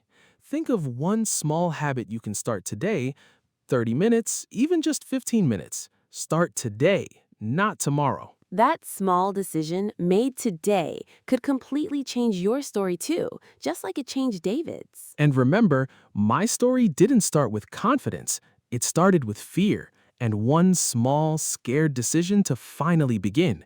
Yours can start exactly the same way. Let us know in the comments if English has ever affected your job or career in a good way or a hard way. We read every comment, and honestly, these real stories help us understand exactly how to support all of you better. And honestly, if this story helped you today, the single most helpful thing you can do for us is hit that subscribe button and turn on notifications because every follow genuinely helps this channel keep growing. The more of you who support us by subscribing, liking, and sharing this with a friend who's also learning English, the more resources we have to keep making honest, helpful videos like this one, made specially for beginners just like you. So if you found this helpful, take 2 seconds right now, hit subscribe, tap that bell, and share this with someone who needs it too. It genuinely makes a difference, and it's the reason we can keep making these videos for you. Thank you so much for being here today and for listening to David's story. Hey everyone, welcome back to the channel.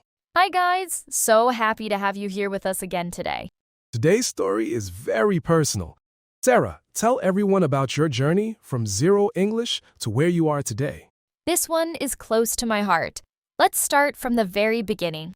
Welcome back everyone. I'm James. And I'm Sarah, and today I'm sharing my real immigrant story with all of you. Let's go back to the beginning. When did you move to an English-speaking country? I moved when I was 22 years old. I had zero English. Not a little English, zero. Zero? Not even basic words? A few words, maybe. Hello, thank you. That's really all I had. Why did you decide to move with so little English? My family wanted a better future. It was a hard decision, but also an exciting one, full of hope. Who made this decision, you or your whole family together? My parents decided first, then I chose to join them. Leaving my friends, my whole familiar life, that choice was really difficult. Did you say goodbye to many people before leaving? Yes, so many goodbyes. My grandmother cried at the airport. I remember her face clearly, even now, all these years later. That must have been such an emotional moment. It really was. I felt excited about the future, but also heavy with sadness, leaving everything familiar behind me. What was your very first day like in the new country? Confusing. So confusing. Signs everywhere, in English. People talking fast, all around me. I understood almost nothing. How did that feel emotionally? Lonely. Very lonely. I felt like I was inside a bubble, watching life happen, but not really part of it. Can you describe a specific hard moment from that first week? Yes, I went to a store to buy simple food. The worker asked me a question. I didn't understand. I just stood there, silent, feeling small. What happened next? She repeated the question slower. I still didn't understand. Finally, I just pointed at what I wanted and paid. No words at all. How did you feel walking home that day? I cried. Not loudly, just quiet tears. I thought, how will I survive here if I can't even buy food easily? Did you call your family that night?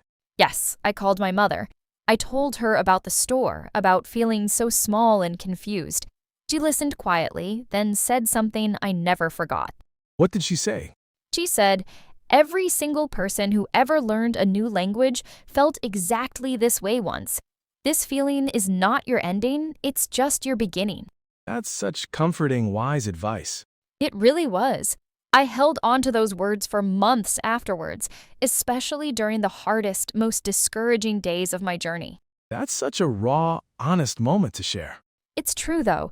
Many immigrants feel exactly this way. It's not weakness, it's just the real, hard beginning of a new life. What did your first weeks look like trying to learn English? I didn't have money for expensive classes, so I used free resources, library books, free apps, subtitles on television shows. What was your daily study routine? Every single day, 1 hour minimum, sometimes more if I had energy. Vocabulary, listening, simple sentences. Did you have anyone helping you directly? A neighbor, an older woman, very kind. She invited me for tea once a week, and we talked slowly, patiently together. What do you remember most about those tea meetings? Her patience, mostly. She would wait, silently, while I searched for the right word, never rushing me, never finishing my sentences for me. Did she teach you specific things or just talk with you? Mostly just talk, actually, but that natural conversation taught me more than any textbook. Real words, real rhythm, real everyday English. That sounds like such a meaningful relationship. It really was. She never laughed at my mistakes. She just gently corrected me and encouraged me to keep trying. Do you still know her today? Yes, actually. We're still close friends even now. She came to my citizenship ceremony years later and cried happy tears with me. That's such a beautiful full circle moment. It really was. She saw the very beginning of my journey, and she was there for one of its biggest, proudest moments, too. How long before you felt any real progress? About 3 months before small things got easier. Ordering food, simple greetings, small progress, but real progress. Did you face any discrimination or unkindness during this time? Yes, sometimes. Some people were impatient with my slow English. A few people were rude, honestly. How did you handle those difficult moments? It hurt every time. But I reminded myself, their unkindness reflects them, not my worth as a person. That's such a mature, healthy way to think about it. It took time to think this way. In the beginning, every unkind moment felt like proof I didn't belong. Later, I understood that simply wasn't true. What kept you motivated during the hardest days? My family's sacrifice. They gave up so much for this new life, I couldn't let their sacrifice be for nothing. That's such a powerful source of motivation. It really was. On my hardest days, I thought about their hope for our family, and it gave me strength to continue. Let's talk about finding your first job. What was that experience like? Very hard at first. My English wasn't good enough for many jobs. I got rejected many times. How many times, roughly? Maybe 10 times in the first 2 months. Each rejection felt like proof I wasn't good enough. Can you describe one of those rejections specifically? Yes, one manager interviewed me for only 2 minutes, then said, "Your English isn't ready for this position." Those exact words stayed with me for a long time. How did you handle hearing that specifically? I cried in my car after that interview, but then I wiped my tears and applied to 3 more places that same afternoon. That's such real resilience. I didn't feel resilient in that moment, honestly. I just felt desperate, and desperation pushed me forward, even through the tears. What finally changed? A small local shop gave me a chance. Simple work, but real work. I could practice English every single day with real customers. Why do you think that shop owner gave you a chance when others didn't? She told me later she saw effort in my eyes, even though my words were weak. She said effort is something I can work with. Confidence comes later. That's such a wonderful, wise perspective from an employer. It really was. I've never forgotten her kindness, and honestly, I try to extend that same patience to others learning something new today. How did that job change your English skills? Enormously. Real daily practice is different from studying alone. My speaking improved so much faster there. What was a turning point moment at that job? One day, a difficult customer had a complicated problem. I helped her completely in English and solved it well. Can you describe what happened with that customer specifically? She was upset about a wrong order, speaking quickly, clearly frustrated. Old me would have frozen completely, but instead I calmly asked questions and fixed the problem step by step. What did she say to you afterward? She actually smiled and said, "Thank you for really listening to me." That simple sentence meant everything because it proved I could truly communicate now, not just survive. How did you feel walking home after that shift? Completely different from that first grocery store day. I felt tall, capable, like the confused, crying woman from months earlier was becoming a distant memory. How did that moment feel? I felt real pride, real confidence. For the first time, I felt truly capable in this new language, in this new life. Let's talk about identity too, because I think this matters deeply for immigrants specifically. Yes, this journey wasn't just about language. It was about becoming a new version of myself, while still honoring who I was before. Did you ever feel like you were losing your original identity? Sometimes, yes. Learning a new language and culture can feel like losing pieces of yourself, especially in the beginning. How did you handle that feeling? I learned I could hold both identities together, my home culture and my new life. Both truly belong to me, completely. Can you share an example of holding both identities together? Yes, I still cook my traditional food every weekend, still speak my first language with my family, but I also celebrate new holidays now and think in English sometimes too. That sounds like a really rich, full way of living. It is rich, though it took years to see it that way. In the beginning, it felt like being pulled in two directions, not like having two beautiful homes. That's such an important realization for immigrants everywhere. It really is. You don't have to choose one identity completely. You can build something new, something that honors both parts of yourself. Let's fast forward. Where are you today compared to that first confusing day? Today, I teach English professionally. I speak confidently every single day to thousands of people through videos like this one. That's an incredible transformation. When I think about that crying, confused woman in the grocery store and compare her to who I am today, it feels almost unbelievable, but it's completely true. Have you ever gone back to that same grocery store since becoming fluent? Yes, actually, years later, I walked in and had a full, easy conversation with the cashier, completely different from that very first painful visit. How did that visit feel emotionally? I almost cried again, but this time happy tears. I stood in that same aisle remembering that scared young woman and feeling so proud of how far she'd come. That's such a powerful full circle moment to share with us. It really was. I think about that moment often whenever I need reminding of how much real change is genuinely possible over time. What would you say to someone watching this who feels exactly like you felt on that first hard day? I would say this hard beginning is not your whole story. It's simply the first difficult chapter, not the ending. What practical advice would you give someone starting a similar journey today? First, use free resources without shame. Library books, free apps, subtitles. You don't need money to start learning. Second piece of advice. Second, find one kind person, like my neighbor. One patient, encouraging person can make an enormous difference in your journey. Third piece of advice? Third, protect yourself from unkind people, but don't let their unkindness define your worth. Their impatience says nothing true about you. Fourth piece of advice? Fourth, find any job or situation with real daily practice.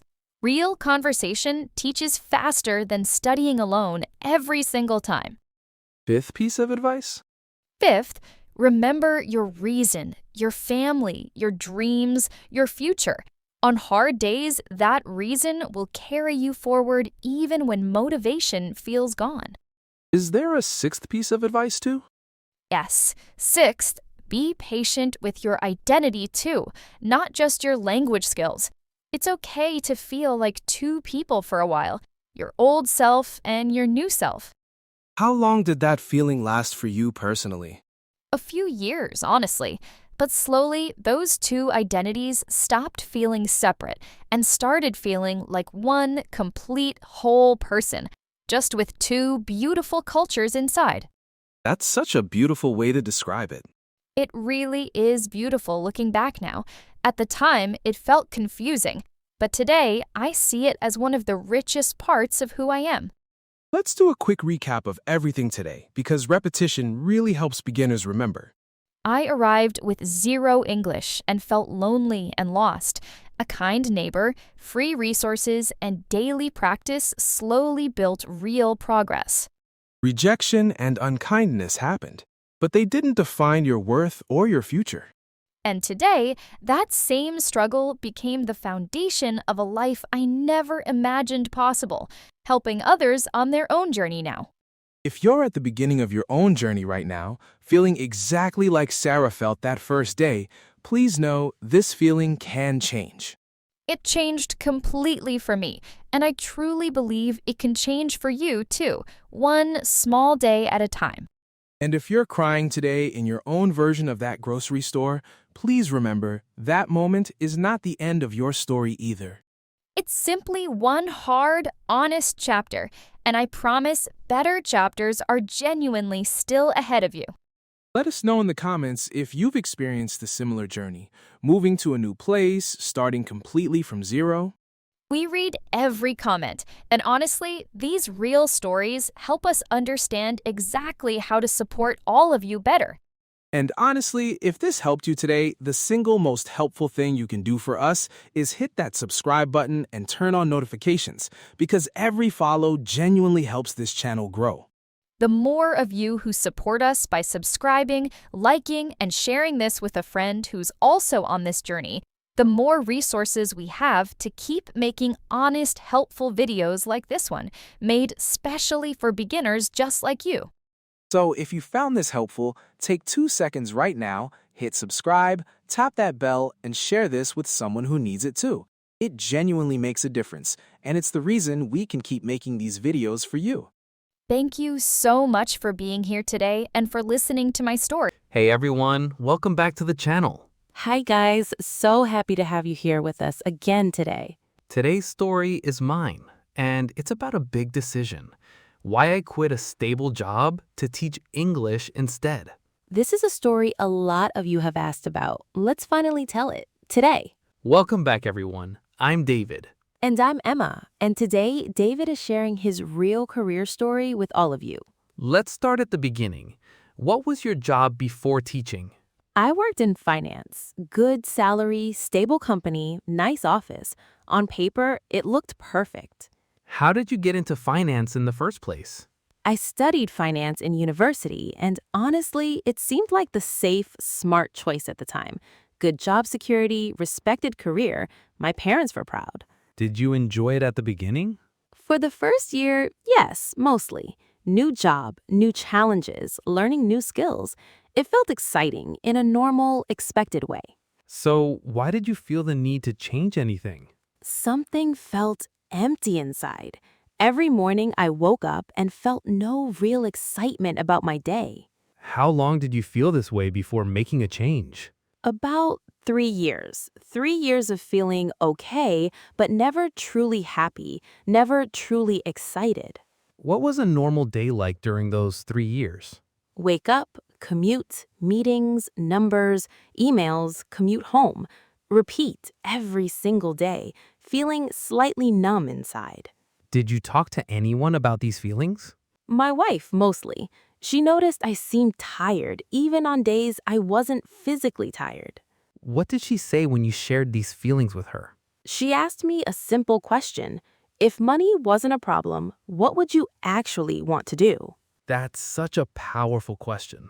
It really is. I didn't have an answer immediately.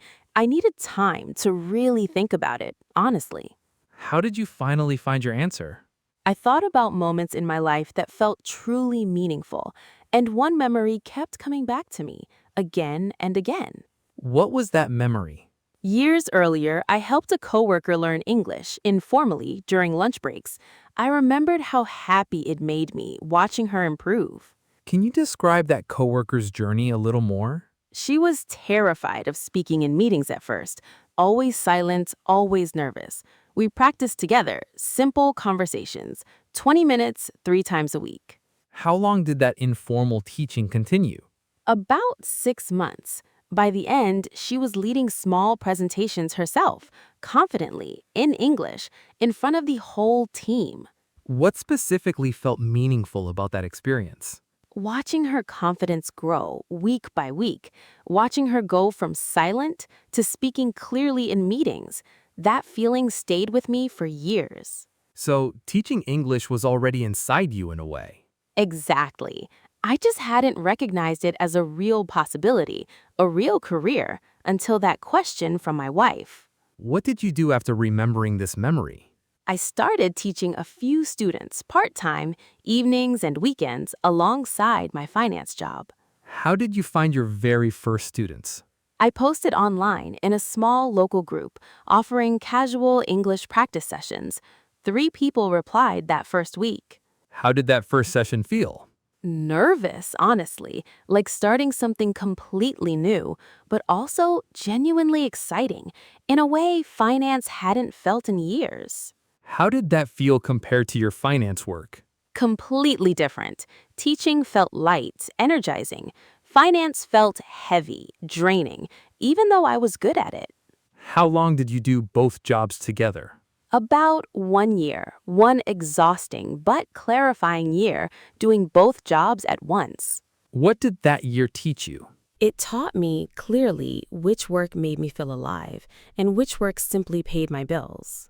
Was quitting your finance job an easy decision after that year? Not easy at all emotionally, but it became clear logically that teaching was where my heart truly was. What were your biggest fears about quitting? Money, mainly. Teaching English doesn't pay the same as finance, especially at the beginning. Were there other fears too, beyond money? Yes, honestly, fear of failure too. What if I quit finance and teaching didn't work out?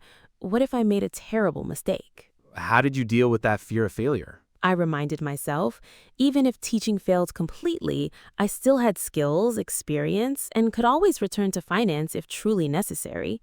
That's such a helpful way to reduce the pressure of the decision. It really helped.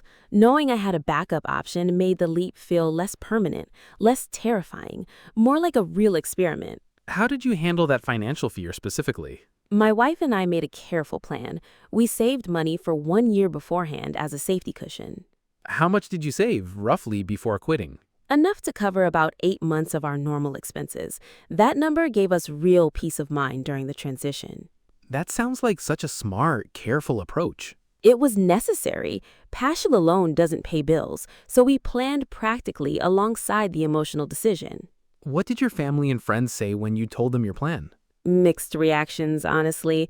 Some were supportive, others thought I was making a big mistake. Can you share a specific reaction that surprised you? My father, surprisingly, was very supportive. He said, "I worked a job I disliked for 30 years. Don't repeat my mistake." That must have meant so much coming from him. It meant everything, honestly. His words gave me real courage exactly when I needed it most. How did you handle the doubt from others? It was hard some days, but I reminded myself they weren't living inside my daily unhappiness. Only I truly understood that feeling. What was your actual last day at the finance job like? Emotional, honestly. Relief mixed with real fear about the unknown future ahead of me. What was your first month as a full-time teacher like? Scary, but exciting too. Fewer students than I hoped, less money than before, but genuine happiness every single day. What was the hardest part of that first month specifically? Watching my savings slowly shrink week by week while I built my student base from almost nothing, that number in my bank account felt very stressful. Did you consider going back to finance during that time? Honestly, once, briefly, one particularly hard week, I opened my old company's website, just looking, wondering if I'd made a mistake. What stopped you from actually applying? I closed the website and remembered that empty, numb feeling from before. Even in that hard week, teaching still felt more alive than finance ever had. Did you ever doubt your decision during that early period? Yes, honestly, many times. Some weeks, money felt tight and old fears returned strongly. What kept you going during those doubtful weeks? I remembered that empty feeling from my old job. Even during hard weeks teaching, I never felt that same emptiness again. That's such an important distinction, difficulty versus emptiness. Exactly. Difficulty felt temporary and solvable. Emptiness felt permanent and heavy. Teaching gave me difficulty, but never that same emptiness. How long before your teaching income felt stable? About 18 months. 18 months of slow, steady growth before finally feeling truly secure financially. What changed during those 18 months? My students grew through word of mouth. Happy students told friends, and slowly, my teaching business grew naturally. Can you share a specific student moment that meant a lot to you?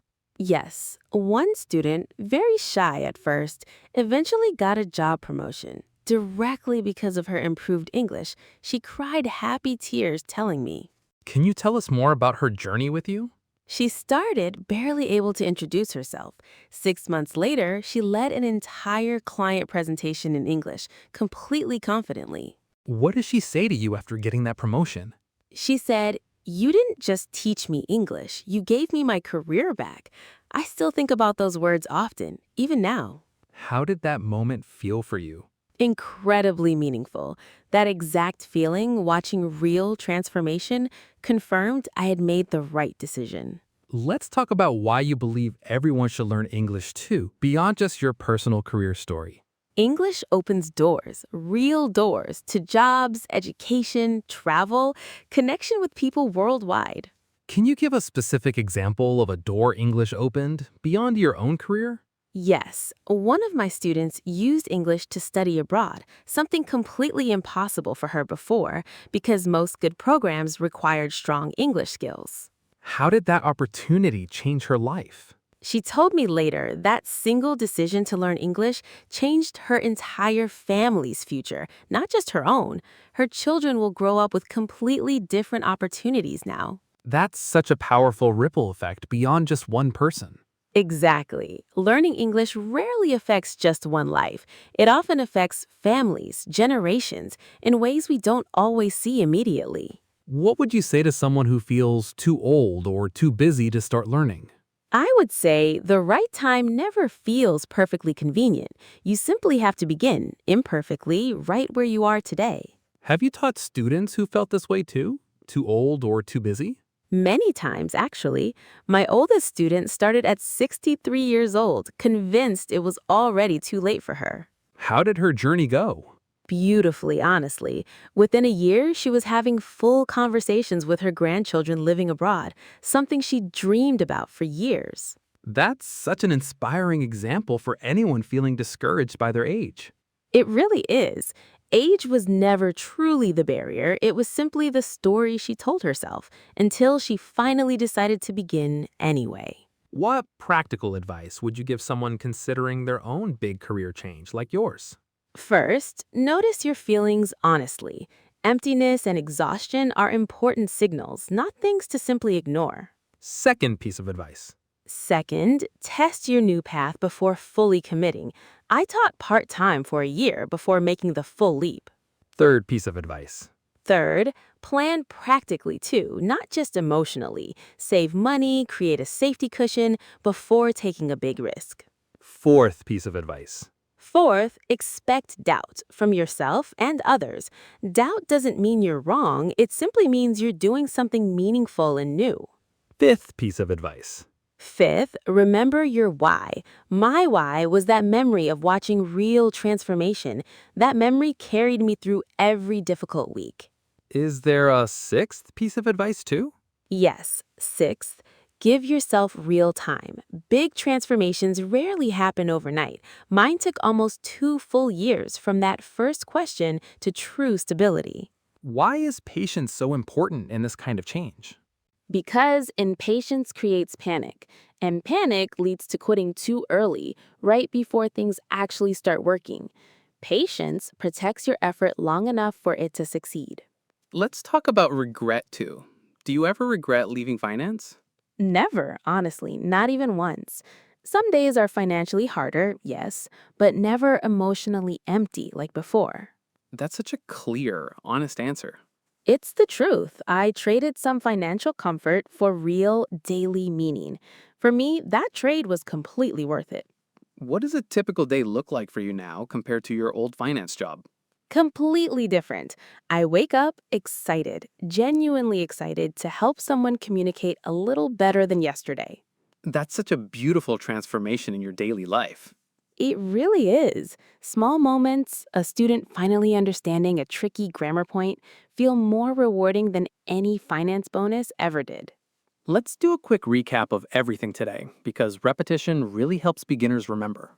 I worked in finance for years, feeling stable but empty inside. A simple question from my wife led me back to a meaningful memory, teaching English. 1 year of testing part-time, careful financial planning, and real courage led to a full career change. Doubt and fear appeared often, but never as strongly as that old emptiness. And today, real meaning fills my daily life completely. If you're feeling stuck in your own career right now, feeling stable but empty, please know meaningful change is genuinely possible.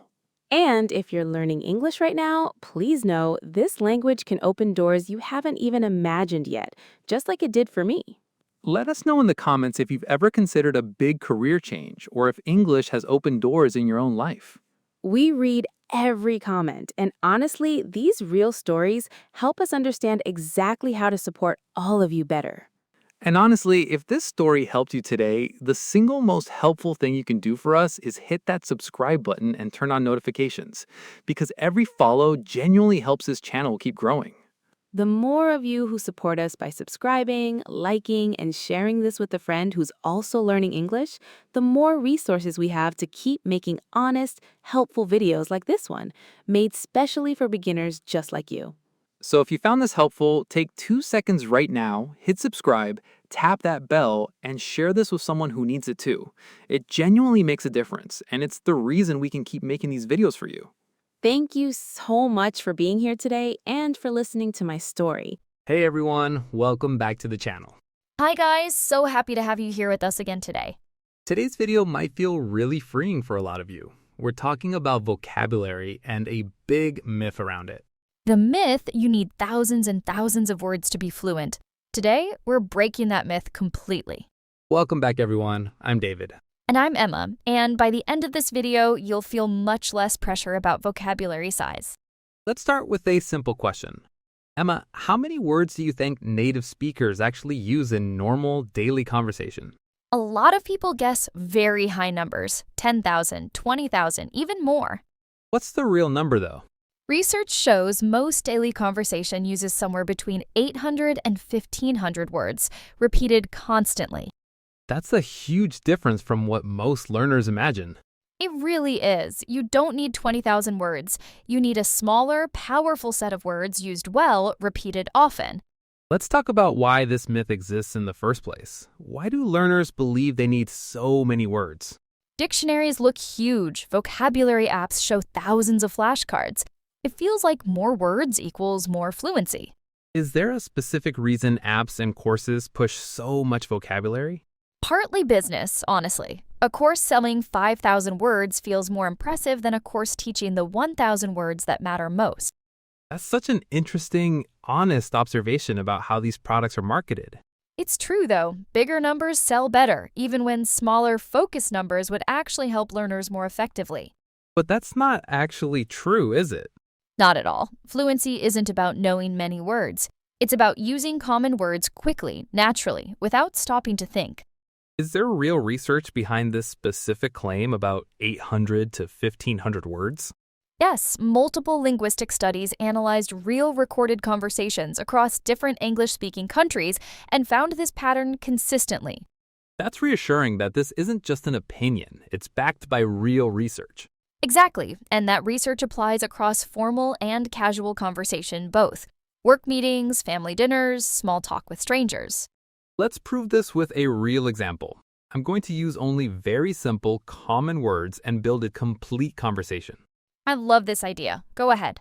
Hi, how are you? I'm good, thanks. What are you doing today? I'm going to the store. Do you want to come with me? That entire conversation used maybe 20 different words, all very simple, all very common. Exactly, and that conversation sounds completely natural, completely fluent, even with such simple vocabulary. Let's do another example, this time about work. I have a meeting today. It's at 3 o'clock. I need to finish this first. Can you help me? Again, extremely simple words, but a completely clear, professional, natural sentence structure. This is really the secret. Fluency comes from using simple words fast and naturally, not from using rare, complicated words slowly. Let's talk about something called high-frequency words, because I think this concept explains everything perfectly. What exactly are high-frequency words? These are the words used most often in any language. In English, words like the, is, have, want, go, good, time. How much of daily conversation do these high-frequency words actually cover? Research shows the most common 1,000 words cover around 80 to 90% of daily conversation. That's incredible. Just 1,000 words covering almost all of daily talking. Exactly, which means mastering these core words deeply matters far more than learning thousands of rare, uncommon words. Let's talk about what happens when learners focus on the wrong type of vocabulary. This happens constantly. Learners memorize rare, fancy words, thinking it makes them sound smart or advanced. But what actually happens in real conversation? They often can't speak smoothly because their common word foundation isn't strong enough yet. Rare words without a strong foundation actually slows fluency down. That's such an important point. Foundation before decoration. Exactly. Foundation before decoration. A house needs strong foundation first before beautiful decorations. Language works the exact same way. Let's talk about verbs specifically, because I think this matters a lot too. Yes, a small number of verbs can express an enormous range of meaning. Get, make, take, go, have. These verbs alone create hundreds of different phrases. Can you give some examples? Get up, get ready, get better, get a job. One simple verb, endless different meanings depending on the words around it. Let's try a few more examples with make. Make dinner, make a decision, make sense, make friends. Again, one verb, completely different meanings, all extremely common in daily conversation. And take? Take a break, take a shower, take care, take time. Same pattern, one simple verb, unlimited practical uses. That's such a powerful insight. A learner doesn't need 100 different verbs. They need a few core verbs used flexibly. Exactly. This is often called phrasal verb power. A handful of simple verbs combined creatively cover an enormous range of real communication. Let's talk about adjectives too, because I think the same idea applies here. Absolutely. Words like good, bad, big, small, nice, hard, easy, these cover the vast majority of everyday descriptions.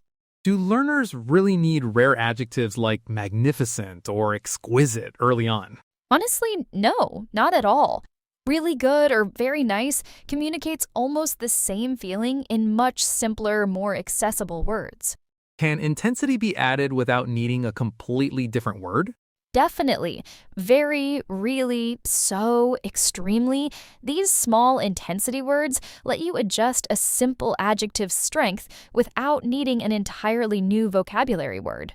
So very good, really good, so good, extremely good, all communicate different levels of the same simple idea. Exactly, and native speakers use this exact pattern constantly, rather than searching for rare, specific adjectives every single time.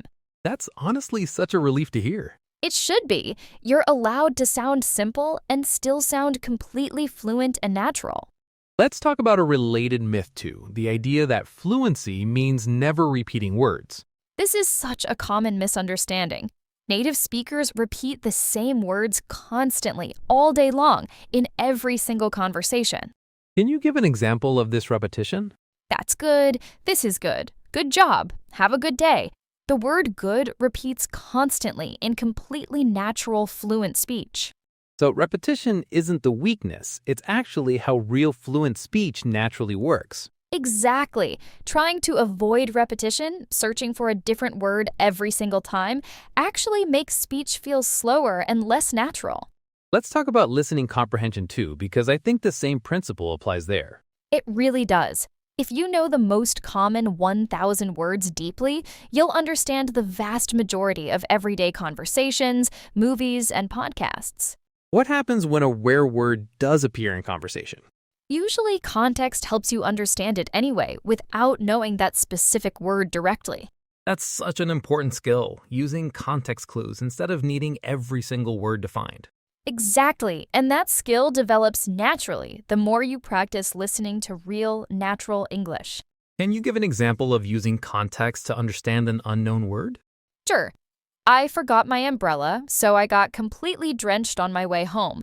Even without knowing drenched, the umbrella and rain context makes the meaning very clear, very wet. That's such a helpful example. The surrounding simple words basically explain the rare word for you. Exactly, and this happens constantly in real listening. You don't need every single word. You need enough common words to build the surrounding picture. Let's talk about a practical study method now, based on everything we've discussed today. First, focus on mastering the most common 1,000 words deeply, not memorizing thousands of rare words shallowly. What does mastering deeply actually mean, practically? It means knowing multiple ways to use each word in different sentences, different contexts, not just recognizing the word's basic definition. Second step. Second, practice using these common words in real, spoken sentences out loud repeatedly until they feel automatic. Third step. Third, resist the urge to constantly add new, rare vocabulary before your foundation feels truly solid and automatic. Fourth step. Fourth, notice how often native speakers repeat simple words in real content you watch or listen to, and let that observation reduce your own pressure. Let's do a small practice exercise together, using only simple, common words. I love this idea. Let's build a story using very simple vocabulary only. Yesterday, I woke up late. I was tired. I made coffee and ate breakfast quickly. Then I went to work. At work, I had a big meeting. It was hard, but I did my best. After work, I went home and rested. See how natural, clear, and complete that story feels using only simple, common words? It's a real, complete story, fully understandable without a single rare or complicated word anywhere in it. Let's try one more, this time about a weekend, just to really prove the point. On Saturday, I stayed home. I cleaned my house and cooked a nice meal. Then I called my mom and we talked for an hour. On Sunday, I went for a walk. The weather was good. I felt happy and relaxed after a long, busy week. 2 complete natural stories, and honestly, probably less than 50 unique words used across both of them. Here's a small challenge for anyone watching right now. Pause this video and try telling your own simple story about yesterday using only common, easy words. You'll probably surprise yourself realizing you already have enough vocabulary to tell a real, complete story about your own life. Let's talk about confidence too, because I think this myth about vocabulary size really damages learner confidence. It really does. So many learners feel like failures because they don't know enough words, when really they already know enough words to communicate clearly. What would you say to someone who feels their vocabulary is too small to speak confidently? I would say if you know even 500 common words, you already have enough to have real, meaningful conversations starting today. That's such an encouraging, practical message. It's genuinely true, not just encouraging talk. The research really does support this again and again. Let's talk about advanced learners too, because I think this principle still applies even at higher levels. Absolutely. Even advanced fluent speakers rely heavily on common words for most daily communication. Rare vocabulary gets used occasionally, not constantly.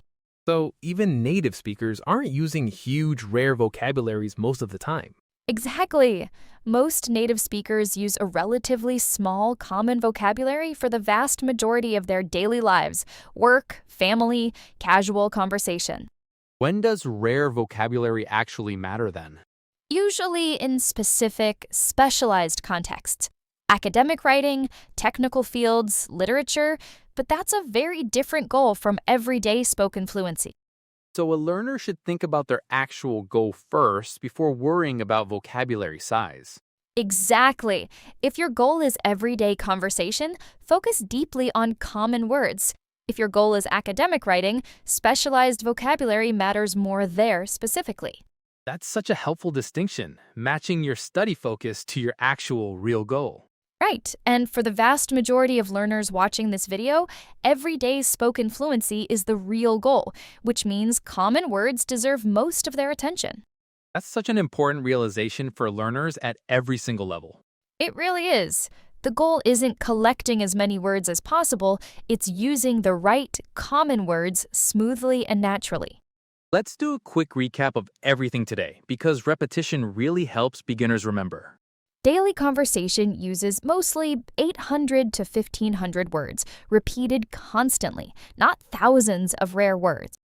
The most common 1,000 words cover around 80 to 90% of everyday conversation in any context. Mastering common words deeply matters far more than memorizing rare words shallowly, especially early in your journey. And repetition of common words isn't weakness. It's exactly how real, natural, fluent speech actually works every single day. If you've been feeling pressure about your vocabulary size, please know you likely already know enough words to speak more confidently starting today. Let us know in the comments if this changed how you think about vocabulary or which common word you're going to practice more this week. We read every comment, and honestly, hearing these small realizations from you is exactly why we make videos like this one. And honestly, if this video helped you today, the single most helpful thing you can do for us is hit that subscribe button and turn on notifications, because every follow genuinely helps this channel keep growing. The more of you who support us by subscribing, liking, and sharing this with a friend who's also learning English, the more resources we have to keep making honest, helpful videos like this one, made specially for beginners just like you. So if you found this helpful, take 2 seconds right now, hit subscribe, tap that bell, and share this with someone who needs it too. It genuinely makes a difference, and it's the reason we can keep making these videos for you. Thank you so much for being here today. We'll see you in the next one. Hey everyone, welcome back to the channel. Hi guys, so happy to have you here with us again today. Today's video is genuinely empowering and honestly a little controversial too. We're saying something a lot of people don't expect. English is actually easier than most learners believe. Welcome back everyone, I'm David. And I'm Emma, and today we're breaking down exactly why with real specific reasons. Let's start with reason number 1. English has no grammatical gender. This is huge. In many languages, every single noun is male or female, and you must remember this for every word. In English, table, chair, book, none of these need a gender at all. Completely simple. Compare this to languages where you must remember the table is female, but the book is male, purely arbitrary rules memorized one by one. This alone removes an enormous amount of memorization that other languages require. Reason number 2, English verb conjugation is very simple compared to many other languages. In a lot of languages, verbs change dramatically for every single person. I, you, he, she, we, they, all different forms. Sometimes even 6 or 7 completely different verb endings, just for one single verb in the present tense alone. In English, mostly the verb stays almost the same. I go, you go, we go, they go. Only he and she add a small s. That's such a small, simple change compared to many other languages, where every single form looks completely different. And this pattern stays true across almost every regular verb. I walk, you walk, he walks. Incredibly consistent, incredibly learnable. Reason number 3. English word order is very consistent and predictable. Subject, verb, object. I eat pizza. She reads books. Almost always this same predictable pattern. Some languages allow much more flexible word order, which sounds nice, but actually makes learning sentence structure significantly harder for beginners. Once you learn this pattern, you can build thousands of correct sentences using the exact same structure repeatedly. Reason number 4, and this one surprises a lot of people. You've probably already heard thousands of English words even before starting to study. English words appear constantly in movies, music, brand names, technology all around the world, in almost every country. Words like internet, computer, taxi, hotel, restaurant, these appear in many languages already, borrowed directly from English. Even words like okay, Wi-Fi, selfie, online have become almost universal, understood in countries all around the world. So learners often already have a much bigger starting vocabulary than they realize without even studying yet. Reason number 5. English is incredibly forgiving of mistakes in real conversation. Native speakers understand imperfect English very easily because word order and context carry so much meaning already. Yesterday I go store isn't perfect grammar, but every native speaker understands it completely immediately, without confusion. That's such an important, reassuring point. Small grammar mistakes rarely block real communication in English. Reason number 6. There are no complicated formal and informal verb forms like in many other languages. In some languages, you must choose completely different words depending on who you're speaking to: elders, strangers, friends. In English, mostly you use the same basic words, just adjusting politeness slightly. Please, could you, would you mind? That's such a huge simplification compared to languages with complex formality systems built directly into grammar. You never need to worry about accidentally using the wrong level of a verb just because you're speaking to your boss instead of a friend. Reason number 7. English uses very few noun cases compared to many languages. In some languages, nouns change form depending on their grammatical role: subject, object, possession, each with different endings. Sometimes 4, 5, even 6 different case endings for every single noun depending on its role in the sentence. In English, nouns mostly stay the same. Dog is dog, whether it's the subject or the object of a sentence. Only a small s gets added for possession, the dog's toy, and that's basically the entire complexity there. Reason number 8. Contractions actually make spoken English shorter and simpler once you learn the pattern. I am becomes I'm. Do not becomes don't. Cannot becomes can't. Shorter, quicker, once the pattern feels natural. These aren't extra complexity, they're actually simplifications, making real spoken English faster and easier. And there's a limited, learnable set of these contractions too, not an endless list to memorize randomly. Reason number 9. English pronunciation, while sometimes tricky in spelling, has relatively simple sounds overall. Compared to some languages with many complex tonal sounds or unusual throat sounds, English mostly uses sounds found in many world languages already. This means many learners already have the physical ability to make these sounds. They just need practice connecting them to specific words. Can you give an example of what makes tonal languages harder for comparison? In tonal languages, the same syllable can mean completely different things depending on pitch: rising, falling, flat. One small pitch mistake changes the entire meaning. English doesn't rely on tone this way at all, does it? Not at all. English uses tone for emotion and emphasis, but rarely changes a word's core meaning based on pitch alone, which removes a genuinely difficult layer for many learners. Reason number 10, our final reason today.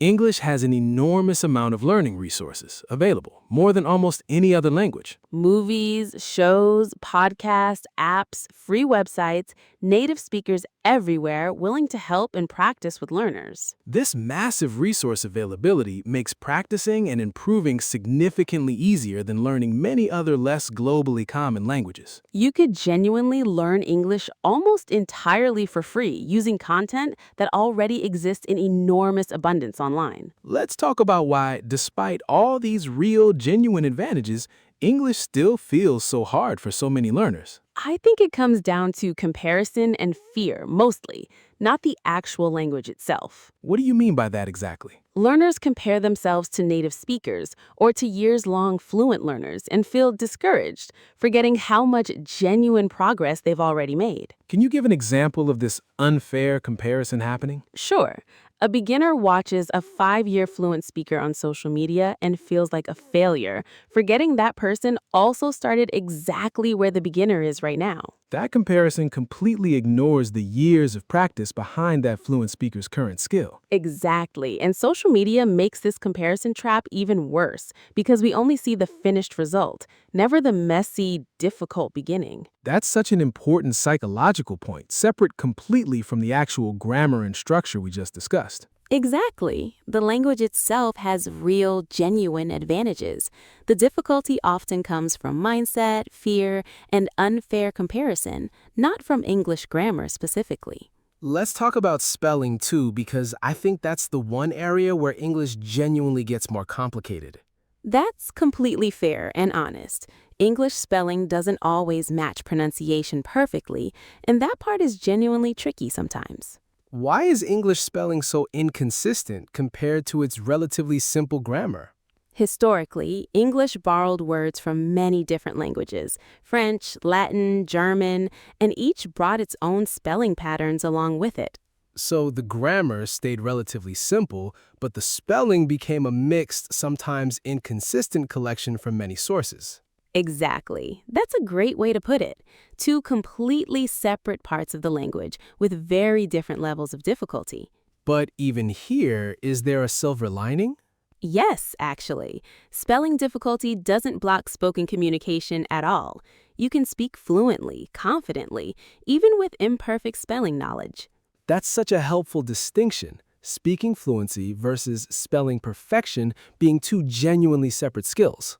Exactly. And for real everyday conversation, spoken fluency matters far more than perfect spelling accuracy.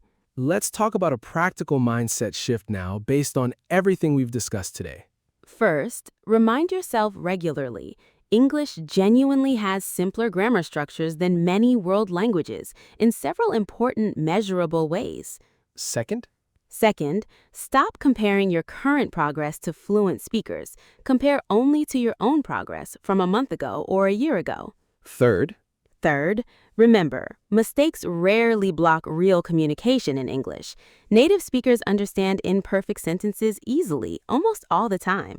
Fourth, use the massive resources available, movies, podcasts, apps, real conversations, because English learning resources are genuinely abundant everywhere. Is there a fifth mindset tip too? Yes. Fifth, celebrate small wins actively. Every correct sentence, every understood conversation is real proof this language genuinely is learnable for you. Why does actively celebrating small wins matter so much psychologically? Because our brains naturally focus on mistakes and struggles more than successes, so we have to intentionally balance that natural tendency with real, deliberate recognition of our progress. That's such a practical, useful addition to this list. It really is. Confidence builds gradually through consistently noticing what's working, not just endlessly focusing on what still feels difficult. Let's do a quick practice exercise showing how forgiving English actually is with imperfect grammar. I'll say a sentence with small mistakes, and you tell me if you understand it anyway. Go ahead. She don't like coffee, but she drink tea every morning.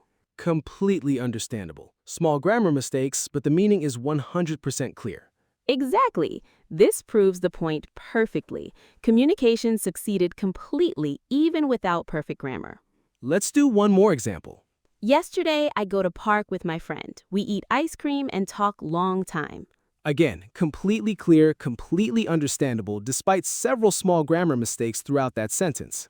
This is exactly why English forgives mistakes so well. Word order and context carry the meaning, even when grammar isn't perfect. Let's try one final example, just to really drive this point home. My sister, she work in hospital. She help many people every day. She very tired but happy. Still completely clear. We understand exactly who she is, what she does, and how she feels, despite multiple small errors. 3 examples, all completely understandable, all proving the same reassuring point about English specifically. Let's talk about confidence too, because I think this message matters deeply beyond just grammar facts. It really does. So many learners feel ashamed of their current level when really English genuinely gives you more room for error than many other languages. What would you say to someone who still feels like English is impossibly difficult for them personally? I would say difficulty often lives more in our fear and comparison than in the actual language structure itself. That's such a powerful, encouraging reframe. It really is. And it's genuinely backed by real linguistic facts, not just motivational talk. Let's add one bonus reason too, an 11th one, because I think it's genuinely worth mentioning. Go ahead, I'm curious. English has relatively few irregular plural forms compared to many languages. Most nouns simply add an S. Cat becomes cats. Book becomes books. That's true. There are some exceptions. Child becomes children, mouse becomes mice, but these are genuinely a small minority. Compared to languages where plural forms change dramatically and unpredictably, English mostly follows one simple, learnable pattern. That's such a nice bonus point to add because plurals feel like such a small thing, but they add up across thousands of daily sentences. Let's talk about a comparison example too, just to make this even more concrete for everyone watching. Sure, what comparison did you have in mind? Imagine learning a language with grammatical gender, 6 noun cases, and complex formal speech levels, all at the same time alongside new vocabulary. That would be an enormous amount of simultaneous complexity, genuinely overwhelming for most learners. Exactly, and English learners simply don't face that same combined complexity. Several of these difficult layers just aren't present in English at all. Which really does support our whole message today. English isn't difficulty-free, but it removes several genuinely hard layers that many other languages include. Let's do a quick recap of everything today, because repetition really helps beginners remember. No grammatical gender, simple verb conjugation, predictable word order, familiar borrowed vocabulary, and forgiving communication despite mistakes. No complex formality system, few noun cases, simplifying contractions, familiar sounds, and enormous available resources everywhere. 11 genuine, real reasons English has real structural advantages compared to many other world languages. If you've been feeling discouraged, believing English is uniquely, impossibly difficult, please know that feeling isn't fully supported by the actual facts. The language itself is genuinely more forgiving and accessible than you might currently believe, especially compared to many other languages worldwide. So the next time you feel discouraged, try remembering even just one of these 11 reasons and let it gently remind you you're learning a genuinely learnable language. Let us know in the comments which reasons surprised you the most today, or which one you're going to remember on your hard days. We read every comment, and honestly, hearing that this message helped even one person feel less discouraged makes making this video completely worth it. And if you ever forget everything else from today, just remember this one simple idea. English was never designed to defeat you, and the facts genuinely agree. And honestly, if this video helped you today, the single most helpful thing you can do for us is hit that subscribe button and turn on notifications, because every follow genuinely helps this channel keep growing. The more of you who support us by subscribing, liking, and sharing this with a friend who's also learning English, the more resources we have to keep making honest, encouraging videos like this one, made specially for beginners just like you. So if you found this helpful, take 2 seconds right now, hit subscribe, tap that bell, and share this with someone who needs it too. It genuinely makes a difference, and it's the reason we can keep making these videos for you. Thank you